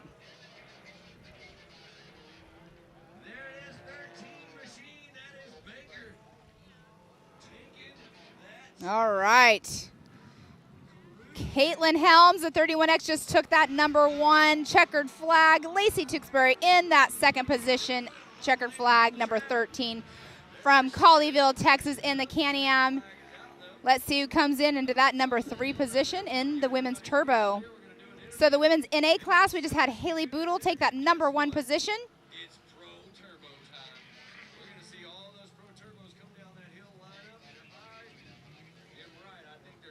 Bree Seek in that number 2 position in the women's NA class. Lots of action out there on the race course just now. We just saw lots of action with the women's turbo and NA class. Next up. Yeah, this Next is kind of up. what everybody's been waiting for, the main event of the Pro Turbos. That's like sitting there watching go-kart racing all day and waiting for all of a sudden the Cup cars coming out in NASCAR. Right. Look, that sounded really bad. But everyone knows what I mean. I mean, it's a bad comparison. I apologize for that. But, yeah, we all know what sells the tickets and it gets Right. people in here.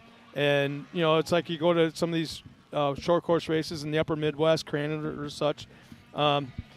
Nobody watches the buggies so much, but then all of a sudden, the Pro 4s are coming up. And all of a sudden the hill fills up with people. Exactly. So it's the same kind of thing. And between you and me, I'm just going to throw this out there.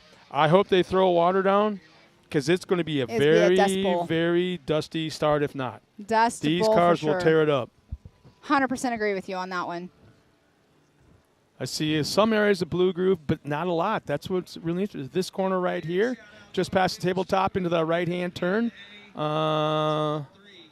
Maybe the next hairpin behind it, right before the long backstretch straightaway.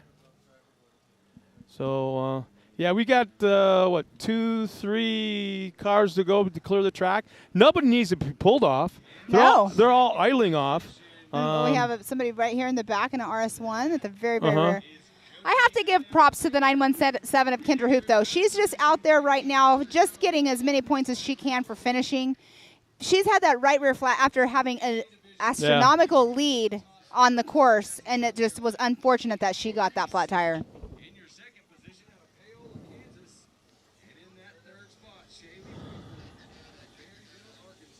Man, once again, I keep looking at this facility and dreaming of the day when I come back and see green trees, leaves, and grass on the hills. It's starting Holy to turn green, smokes. but Mother Nature doesn't know what she wants to do right now. So now that the cars have cleared the course, I believe we're just a moment away or so from sending it back down to Tiffany Stone as we get ready to bring the Pro Turbos out here. Yeah, we can go over the top 5 really quick. The women's NA class, we have Haley Boodle, the number 1. Number 2, Bree Seek. 3rd position, Shaylee Broker. 4th position, Holly Mulligan. 5th position, Ashley Rowden. And then in the turbo class, we have the number 1 position of Caitlin Helms. Number 2, Lacey Tewksbury. 3rd position, Katie Thomas. 4th position, Marissa Smith and Crystal Rowden in that 5th position. That rounds out our top 5 for our women's turbo class and our women's NA class. That was a super exciting race to watch. And like we just said, you know, the 917 of Kendra Hoop, she had an unfortunate flat, but she was out there leading that race, and she was definitely out front having an astronomical lead. You said it earlier, sometimes racing happens. Racing happens. Definitely needs I to be can't help new. but think, the last hour and a half, I've been paying attention, obviously. And we've had some killer races here. Yes, we have. But I'm wondering what's going on 12 miles from here. We'll come back to that in just a second as we go now trackside down to Tiffany Stone with another one of our winners. All right, Caitlin, a big congratulations. We were just chatting a little bit, and you said this year you're going to run the full season for you, and taking the top spot to kick off the season for round 1 is exciting. How are you feeling right now? I'm feeling good. This is the so I'm going off of that, like you said, for you, so that's got to be some good omens going out there. Walk me through how the course was for you today. Practice was a nightmare with the mud, but the course was perfect by the time we got out there. It was really nice, slick. It was awesome. Awesome. Well, I know you got to thank a few people for bringing you out here. Who would you like to thank? My parents' company, Shimmering Waters Pool Service. Blake Gustin at G3 got my car race ready today, so he's awesome for that. And just my family. Your smile is awesome. You just soak it all in. You well deserved for you. See you at Podium. Thank you. Thank you. And back up to you guys.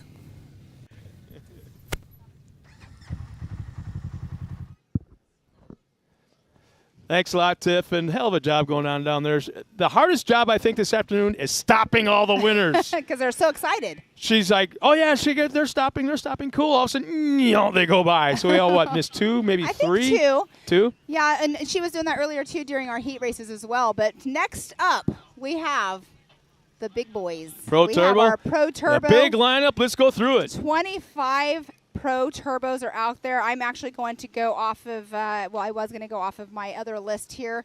We have it here. Cody Martin, Kobe Caraway, Kanan Baker, Randy Clifton, Pablo Gimenez, I'm not sure how to say it, Ryan Tewksbury, his wife was just now out on course, Kyle Cheney, Zach Smith, David Cook, Gage Hughes, Robert Van Beekum, Mitchell Huddleston, Scott Champion, Daniel Kelly, Ray Barnes, and then we have Mike Park, Austin Vanover, Chance Hagen, Zach Beavers, Jeb Boodle, Alan Corbin, Tommy Clark, and Hunter Davidson. That is off of our report earlier that we had.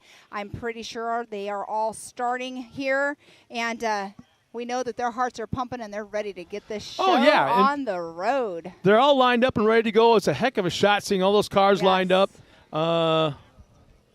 But I'm looking back at the water truck. I was kind of wondering if they're going to send a water truck out there before this race to at least do some spot spraying. Be kind of nice for sure. But let's go over for the rest of the season. There's lots of racing that's going to happen. The schedule, over $375,000 in total cash payouts this season. So we have in the side-by-side championship series, our next race will be April 30th right here at Mid-America.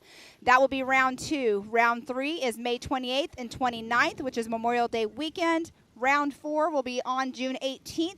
Round 5 will be during Visions Week. I can't wait for Visions Week. I'm super stoked for that. That will be July 13th through 17th. Okay, let's hold up right there. Okay. Talk about Visions just a second. Visions, I haven't been here, so I'm not sure. I just know it's a week filled full of entertainment. Mm-hmm. There's everything. There's from monster trucks. Last year they had monster trucks. They had a guy getting shot out of a cannon. Dennis Anderson was here with his guys? Anderson, with the monster trucks. And then we had, racing going on. Everything. Then the lazy river that I have not seen. I just saw pictures of it. But just so much entertainment and so many people that come to that race. Or not that race, that whole entire week. It's just a week of entertainment. Okay. And then we have. So keep track of anything Visions. Keep track of that on our website. In fact, go to Mid America Off Road. Download their app. Yeah, download the app. MAO I did it for app. the first time this afternoon. Oh, you did? Okay, I did it last weekend, or I had it before last weekend, but Mhm. it's definitely a really cool app to have because you can get notifications on it. You can go on there, you can see the schedule. You can go on there also, and you can look and you can watch the show, like from last weekend. You can click on and see broadcast, and you can watch last weekend's race that was here, the 918 Grand Prix. Yeah, if you're at home watching us or wherever you're at, if you're on the hill, if you're across the racetrack over there on that ridge, hashtag Mid-America Off-Road, and like us on Facebook. Do all that social media stuff. Yes. Like you said, download that app, and we'll be watching. Share it with everybody. We want to grow the sport, grow the series, grow this facility, Yes. and we need your help to do it. So that's one of the coolest things is when the fans have a great time. Exactly. And I'm not sure how much time we have, but I would love to see more footage of what's going on right now down the road, 12 miles from here. I saw a little bit yesterday during setup. You saw a whole bunch of it last saw it night. live. Let's go to this afternoon's racing action. There's no sound, no music, but it's raw footage, and it's very, very cool. At BMR. Yep. Oh, there is music. You just said there is Big music. Meat Run, Big right Meat down the Run. road.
Your usual, sir?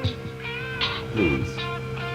The sound of a 1000cc turbo engine cranking at 8,000 RPMs just got better.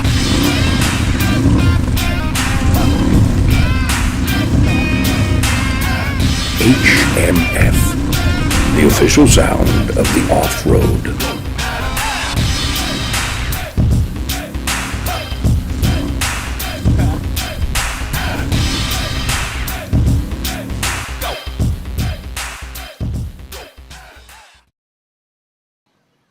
All right, welcome back. We are out here at Mid-America Outdoors for round 1 of the championship side-by-side series.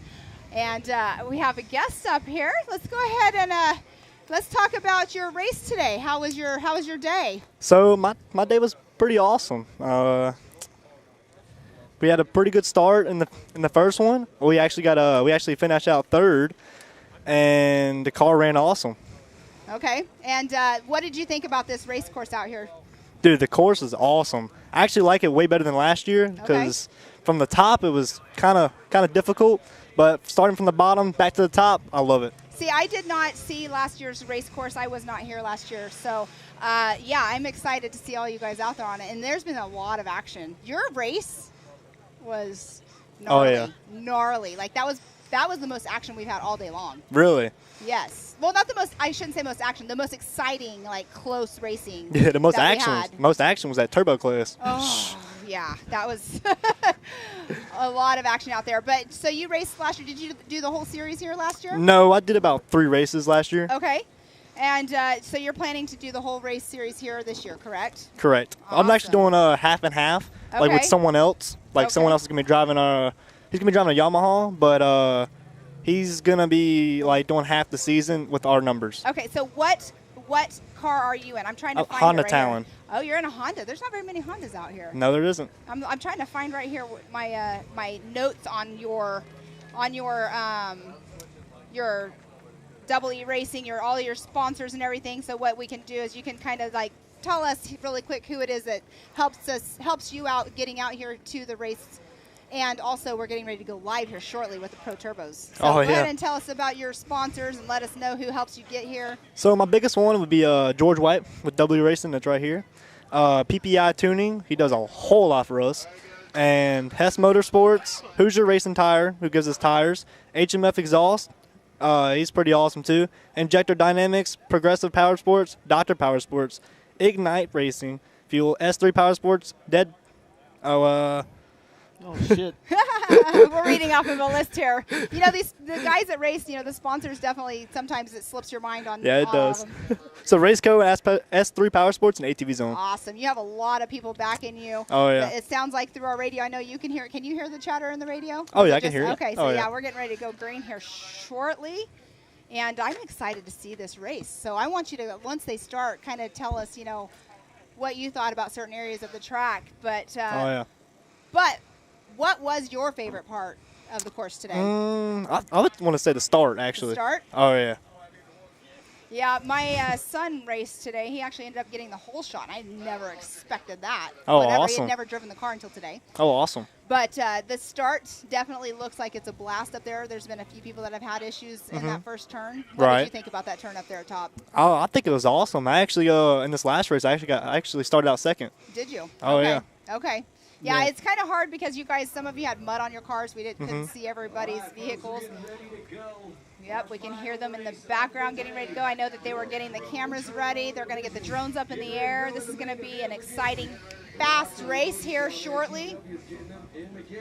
And they're going to show us the start line all lined up here. Have you ever gone on to the live show and talked like you're doing right now? I have, actually. Oh, yes. Good. So you're seasoned. It's not anything new to you. That's awesome. Oh, yeah. It's fun to get up here and talk and get your sponsors' names out, get your name out. We encourage people to come out here and do Oh, that. yeah. But we're gonna see Todd go across the finish or the start line up there here shortly, giving everybody the thumbs up, making sure everybody's ready. Get this race started. This is gonna be a crazy race. I have a feeling this is gonna be a gnarly start because everybody wants to get that whole shot. Yeah. So what are they doing right now? They're giving them a sight lap. Huh. They watered a little. Oh, because they watered the track. Yeah, they watered a little bit, so they're going to give them a side lap. Okay. I'm like, wait a minute. They didn't do that for everybody except the 170s earlier. Now this race is the one you want to see. They have a lot of action in this one. I know. I couldn't believe just in the heat races earlier how crazy that was. Oh yeah. But everybody at home that's watching, I'm sure you have people at home watching as well. Oh yeah, I do actually have my whole family. Oh, your whole family. That's right. So how old are you? I'm 17. I was gonna say you look very young. Yeah, I'm very young. And where are you from again? I'm from Louisiana. Louisiana. Okay. Okay. And the Honda. So there was only what, 3 of you in Hondas in your class? I believe. Yeah, probably. Yeah. Yeah, there was only 3 of you. You had Sean Hess. And Jacob. Jacob, is it Giesendorf? Yeah, something like that. I am like trying to not, say these names too wrong. I'm going to start finding these people's pits, and I'm going to be like, okay, how do you say your name? Just because I like to be able to pronounce it properly. But yeah, and Eddie Ensign. So it's funny when you were your name, because I was like, where I'm from, there was an oil company named Ensign. Oh, really? That's yes. awesome. Yeah, and so that's how I was like, I wonder if he's a part of that company. But it's back in California as well. But are you excited for the rest of the series here? Oh, yeah, I'm very excited because I just love this facility. Yeah, I've never been here till last weekend. Oh, really? Yes. Oh, it's awesome. Last weekend the racing was interesting, having the snow here. It was freezing cold. Shoot, I bet it was because I was freezing last night. Shoot. It was 18 degrees that morning when we started racing.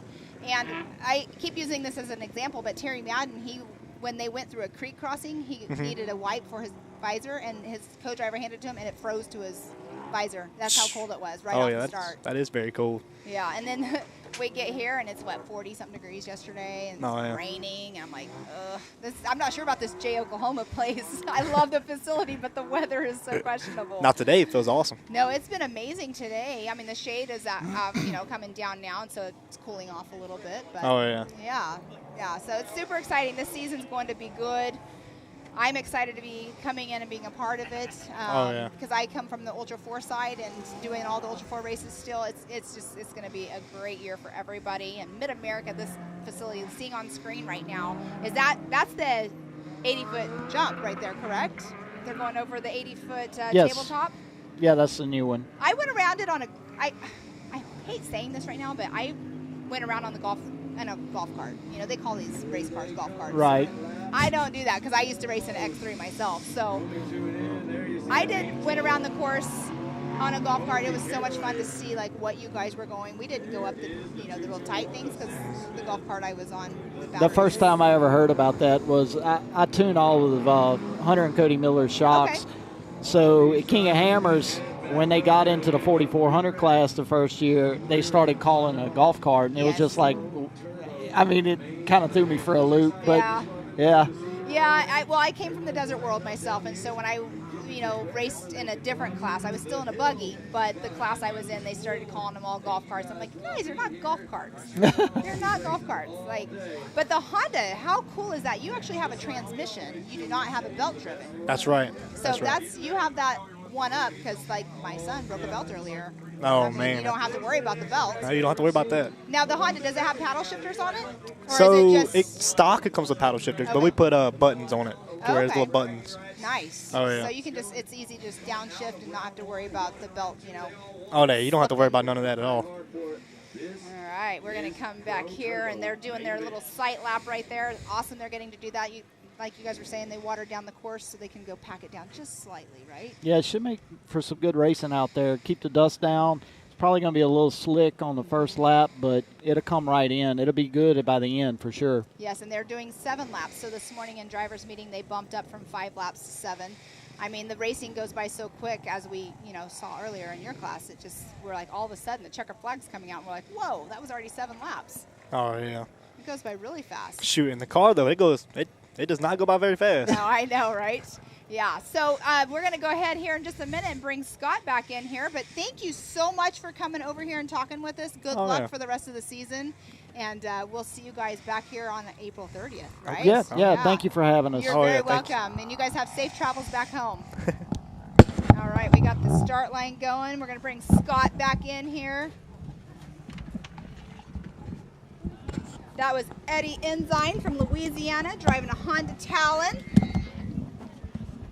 All right, you see the guys lining up right now. Let's now hit the lineup.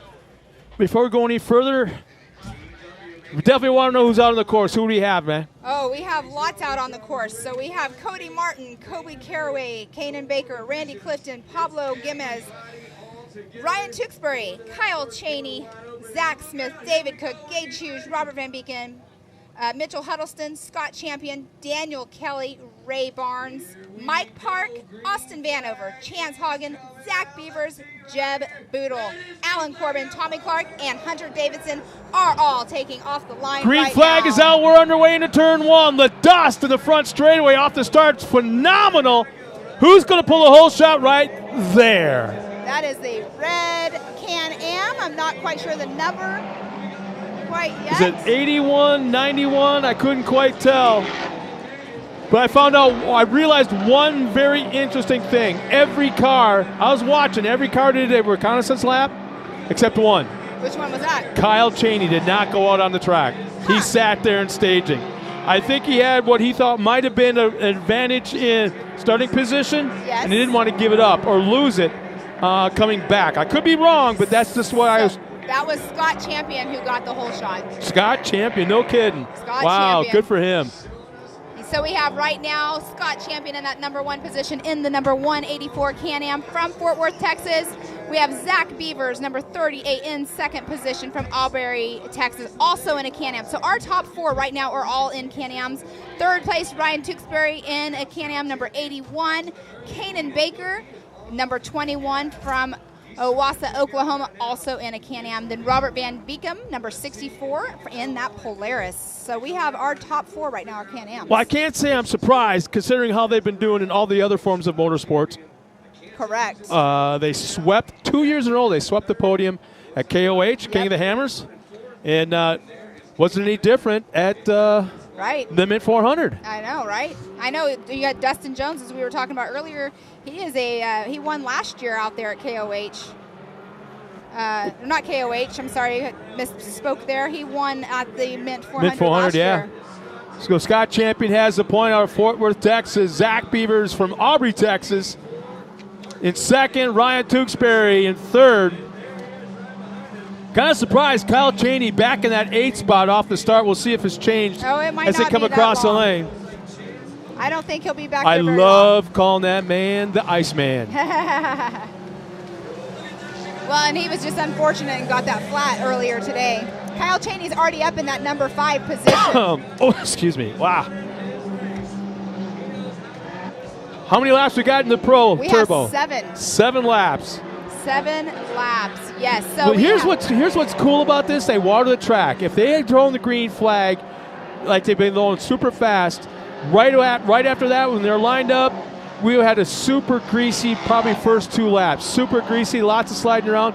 That little, 3-4 minutes maybe, 5 minutes, just enough to soak in. A little bit of sunburn off that we still have, made for a perfect track.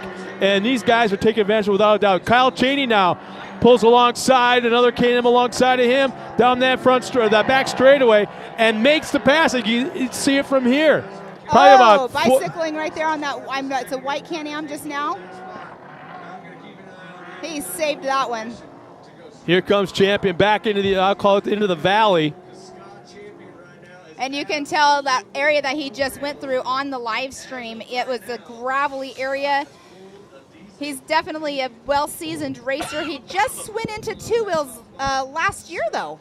I mean, he was second in points out here at Mid-America in his first year going to 4 wheels from 2 wheels. Oh, man. Hits that big tabletop perfectly, lands on the backside, never slows down, never lifts a little bit, but just beautiful landing on the backside. Kyle Cheney, is he up to 4th? He is up into 3rd, is what this is saying. So we have Scott Champion, physically number 1 on course. Let's see who, 18 and the 31. 18, that was Chance Hagen, number 2. He's in 4th right now, 191. Okay.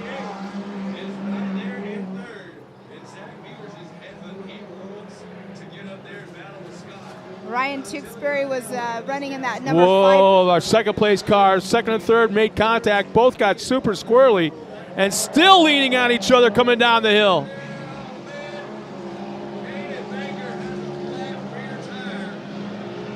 Sounds like Kanan Baker has a flat tire.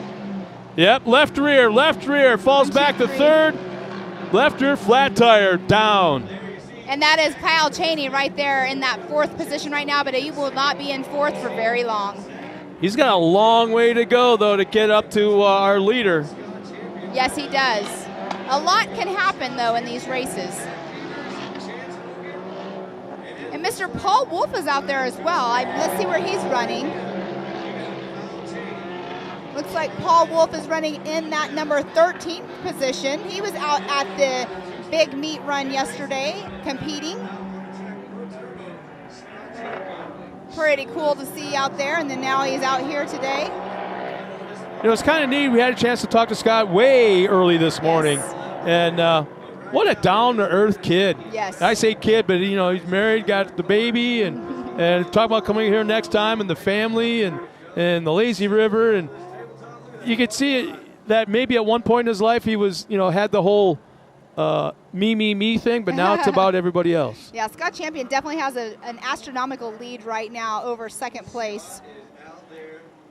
Uh-oh. Kyle Cheney's got something going on with his right front. Not exactly sure what's flopping around. Maybe it's just a chunk of plastic from a fender, maybe. I don't know, but I don't know. There's something going on with the right looks like front a shock. on Cheney. Another one of those bypasses.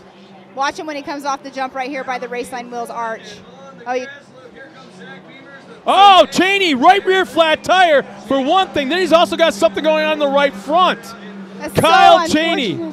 Oh, man, he's got both right side tires are down.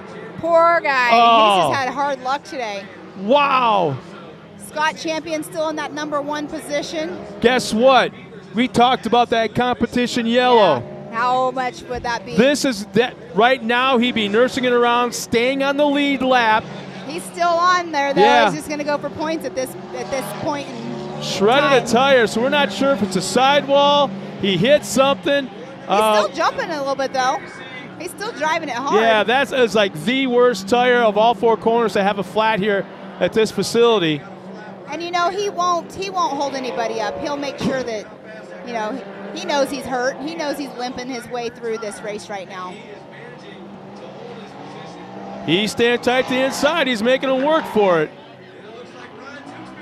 Oh, Ryan Tewksbury, which is in his pit this weekend, just took a pass on the left side of Kyle Cheney. Wasn't that long ago that he passed Tewksbury. Right. Well, a lap and a half ago. So, yes, it'd be interesting to find out what caused that flat tire because he was hauling the mail. Going into the first turn at the start, he was like 2/3 back in the pack. He was buried. True. Buried. Something somewhere down. The bicycle again by the same white car in that turn right here behind us. You know, up there, if you're looking, I mean, it was definitely on the wrong side, but there's a lot of rocks up there in that first turn whenever they go off the start. Oh, man. Wow. So we have a car down right here. It's a red Yamaha. That's why the yellow flag is out. We got cars Scott dropping all over the place. We got 1, 2, 3.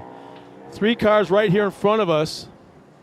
Well, that are Scott down Champion for one just thing, went yeah. by, so Scott Champion's still out in the lead.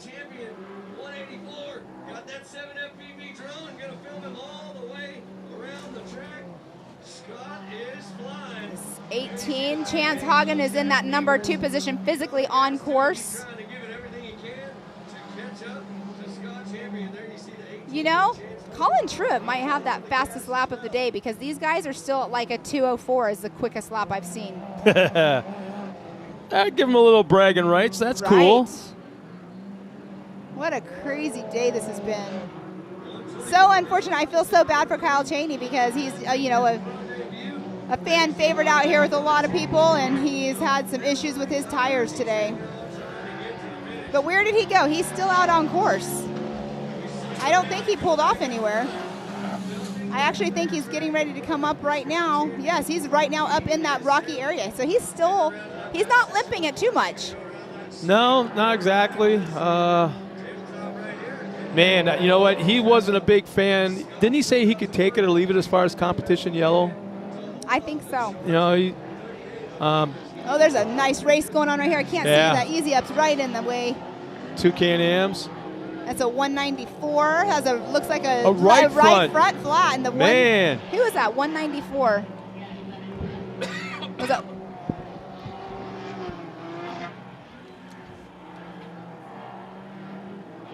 going back up front. Champion still extending that lead, has not slowed down. He is not nursing that car one bit. Definitely coming down this straightaway up to that big tabletop. Hits that jump the same way, same fashion he did on lap number 1. It is saying that Chance Hagen is out front. He is not physically out front on course. It definitely is. Well, Champion, has been yeah. Scott Champion. He's back here. He's coming around. Okay, that's what I was just looking, going, where is he at right now? Quite the lead. We still have that Yamaha over here on the side of the race course. Yeah, he's backed off it, though. He's really, really backed off.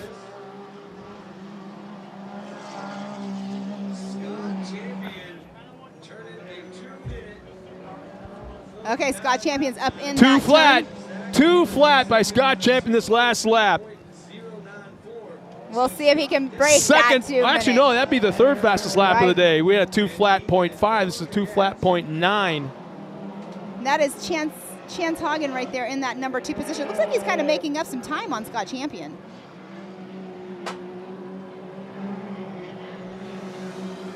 That number 3 position, that is a Can-Am. I can't see the number on that. Got a I Yamaha think number it's- 41 I going by. I think it's Ryan Tewksbury in that number 3 spot. I can't quite make it out. Actually, I believe it's, I want to say it's, no, Jeb Boodle. Oh, we have Zach Beavers. There we Yeah, go. Zach Beavers is running in Jeb Boodle. second. Jeb Boodle is in that 3rd spot. Now we're getting an update. It says Ryan Tewksbury in the 81. So things are jumping around like crazy on our screen, so we'll keep you posted, right? It's got Champion in 7th right now, so yeah, it's definitely not gotta be quite updating. updated. They're working their hardest to get, make sure it's all done right and everything, and it's just so much action going on the course. The timing loops where they're at. It just depends on where they're hitting it and who's out there. Kyle Cheney's still out there driving it. I mean, guess this teaches you how to drive your car Patience. broken. Patience. Patience. That is the perfect word Oh, this is not a night I would want to hang out with. in Kyle Cheney's pit. Yeah, no. Look at the hill over there, all the people that are over here Yeah, spectating. that's Super pretty neat. cool. Yep. So Scott Champion coming around right now. He is going to be completing lap 5. He should be getting the check. The white flag should be coming out on this lap here.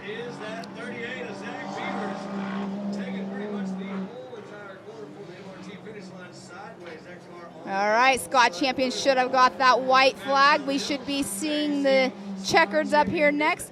Scott Champion just upped his 2 minute .9 lap. It's now it was a 2.4.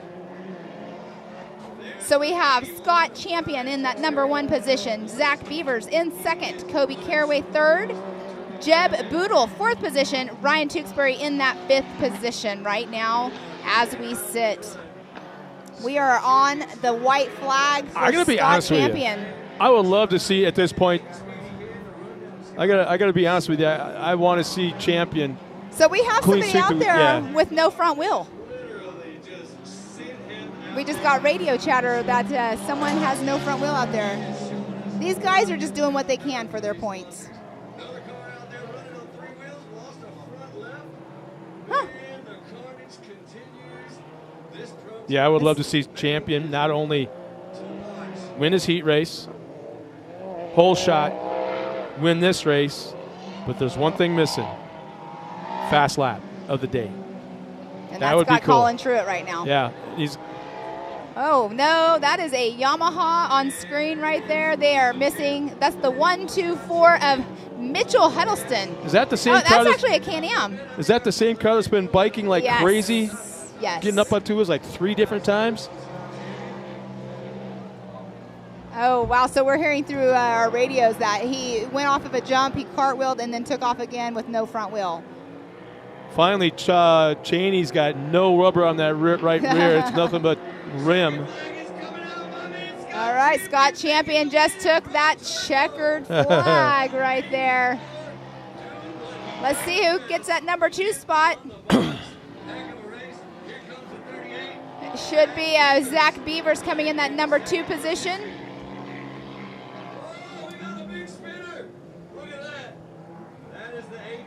Wow. So right now, we 1, 2, and 3. We have Scott Champion in that number 1 position. Zach Beavers number 2. Jeb Boodle 3rd position. Kobe Caraway in 4th. That's our 1, 2, 3, and 4 unofficial finishers right now for our Pro Turbo class. The important part is after the race. Yeah, pull off the track, go right to the scales. From the scales, go right to post-tech, and then it gets interesting. Yes, it does. We are going to be doing the podiums as well. It was supposed to be at 6 o'clock. It is 6 o'clock now, so we shall see, because they have to go through everything, make sure that all the T's are crossed, the I's are dotted, and make sure it's all good. Then we can go and make the results final. But the race is not over. We still have a lot of cars on the track. Yeah, there's still at least 6, 7 cars on the track, and they're the ones that somehow were able to make their cars last. They had issues, whatever the issues were, and are limping in after running 2 big races on the same day, which is very difficult in any class, any car, any truck in short course off-road. And Kyle Cheney, no rear tires, all rim. He's got something going on the front right as well. But you know what? He stuck it out there. Like you said, he taught himself some patience. But, you know, when you're just going for points, you got this other car on camera right now. I'm trying to see who that number is. They're also running a right front flat. I'm not quite sure who that was.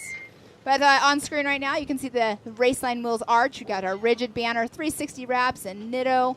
Lots of people out here taking care of the park and the racing series. We have Raceline Wheels, Ford, Ultimax, Evolution Power Sports, Super ATV. We thank everybody for all of your help and keeping this race series going. Yeah. Well, once again, MRT, Nitto. Yeah. Hashtag Mid-America Off-Road. Like us on Facebook. Download that app. And it's been a long, long day, and she's got one more in her. Let's hope. Let's go down trackside to Tiffany Stone.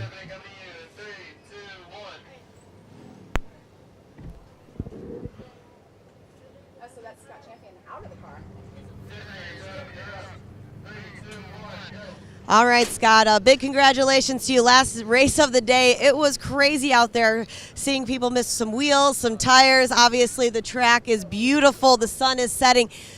And for you, a perfect way to end round 1 here at MOA. Yeah, we had a good day. I mean, lots of carnage, and half the battle is just keeping these things together, you know, and I was bummed a couple guys Cody Martin didn't get to race out there, but I'm having a blast in this thing. This thing's so fast. Carlos at ARD, UTV Race Shop, Partzilla, just everybody back in this whole program. I'm having a blast. And talking about that, we keep mentioning 2 wheels. Now we're moving up to 4.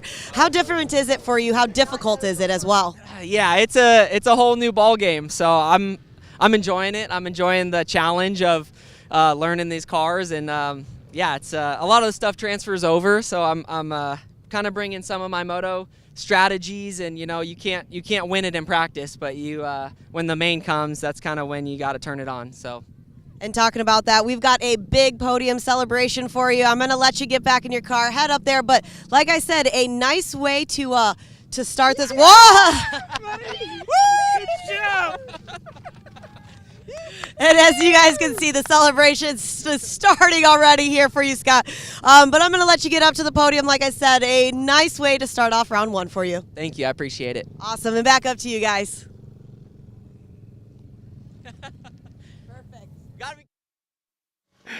Oh, thanks a lot. Who's that down there again? Tiffany Stone. Tiffany, yeah. It's been a long Thanks day. a lot, Tiffany Stone. Yeah, it's been a long day. She's done a hell of a job tackling these guys, stopping them right there to get the quick interviews. So we've had an awesome round 1. Pam, it's been a great time it has been great. Working with you. This is our first time actually working side by side. Right. We've worked in remote areas, Yes. you being way out in KOH, me being up on stage.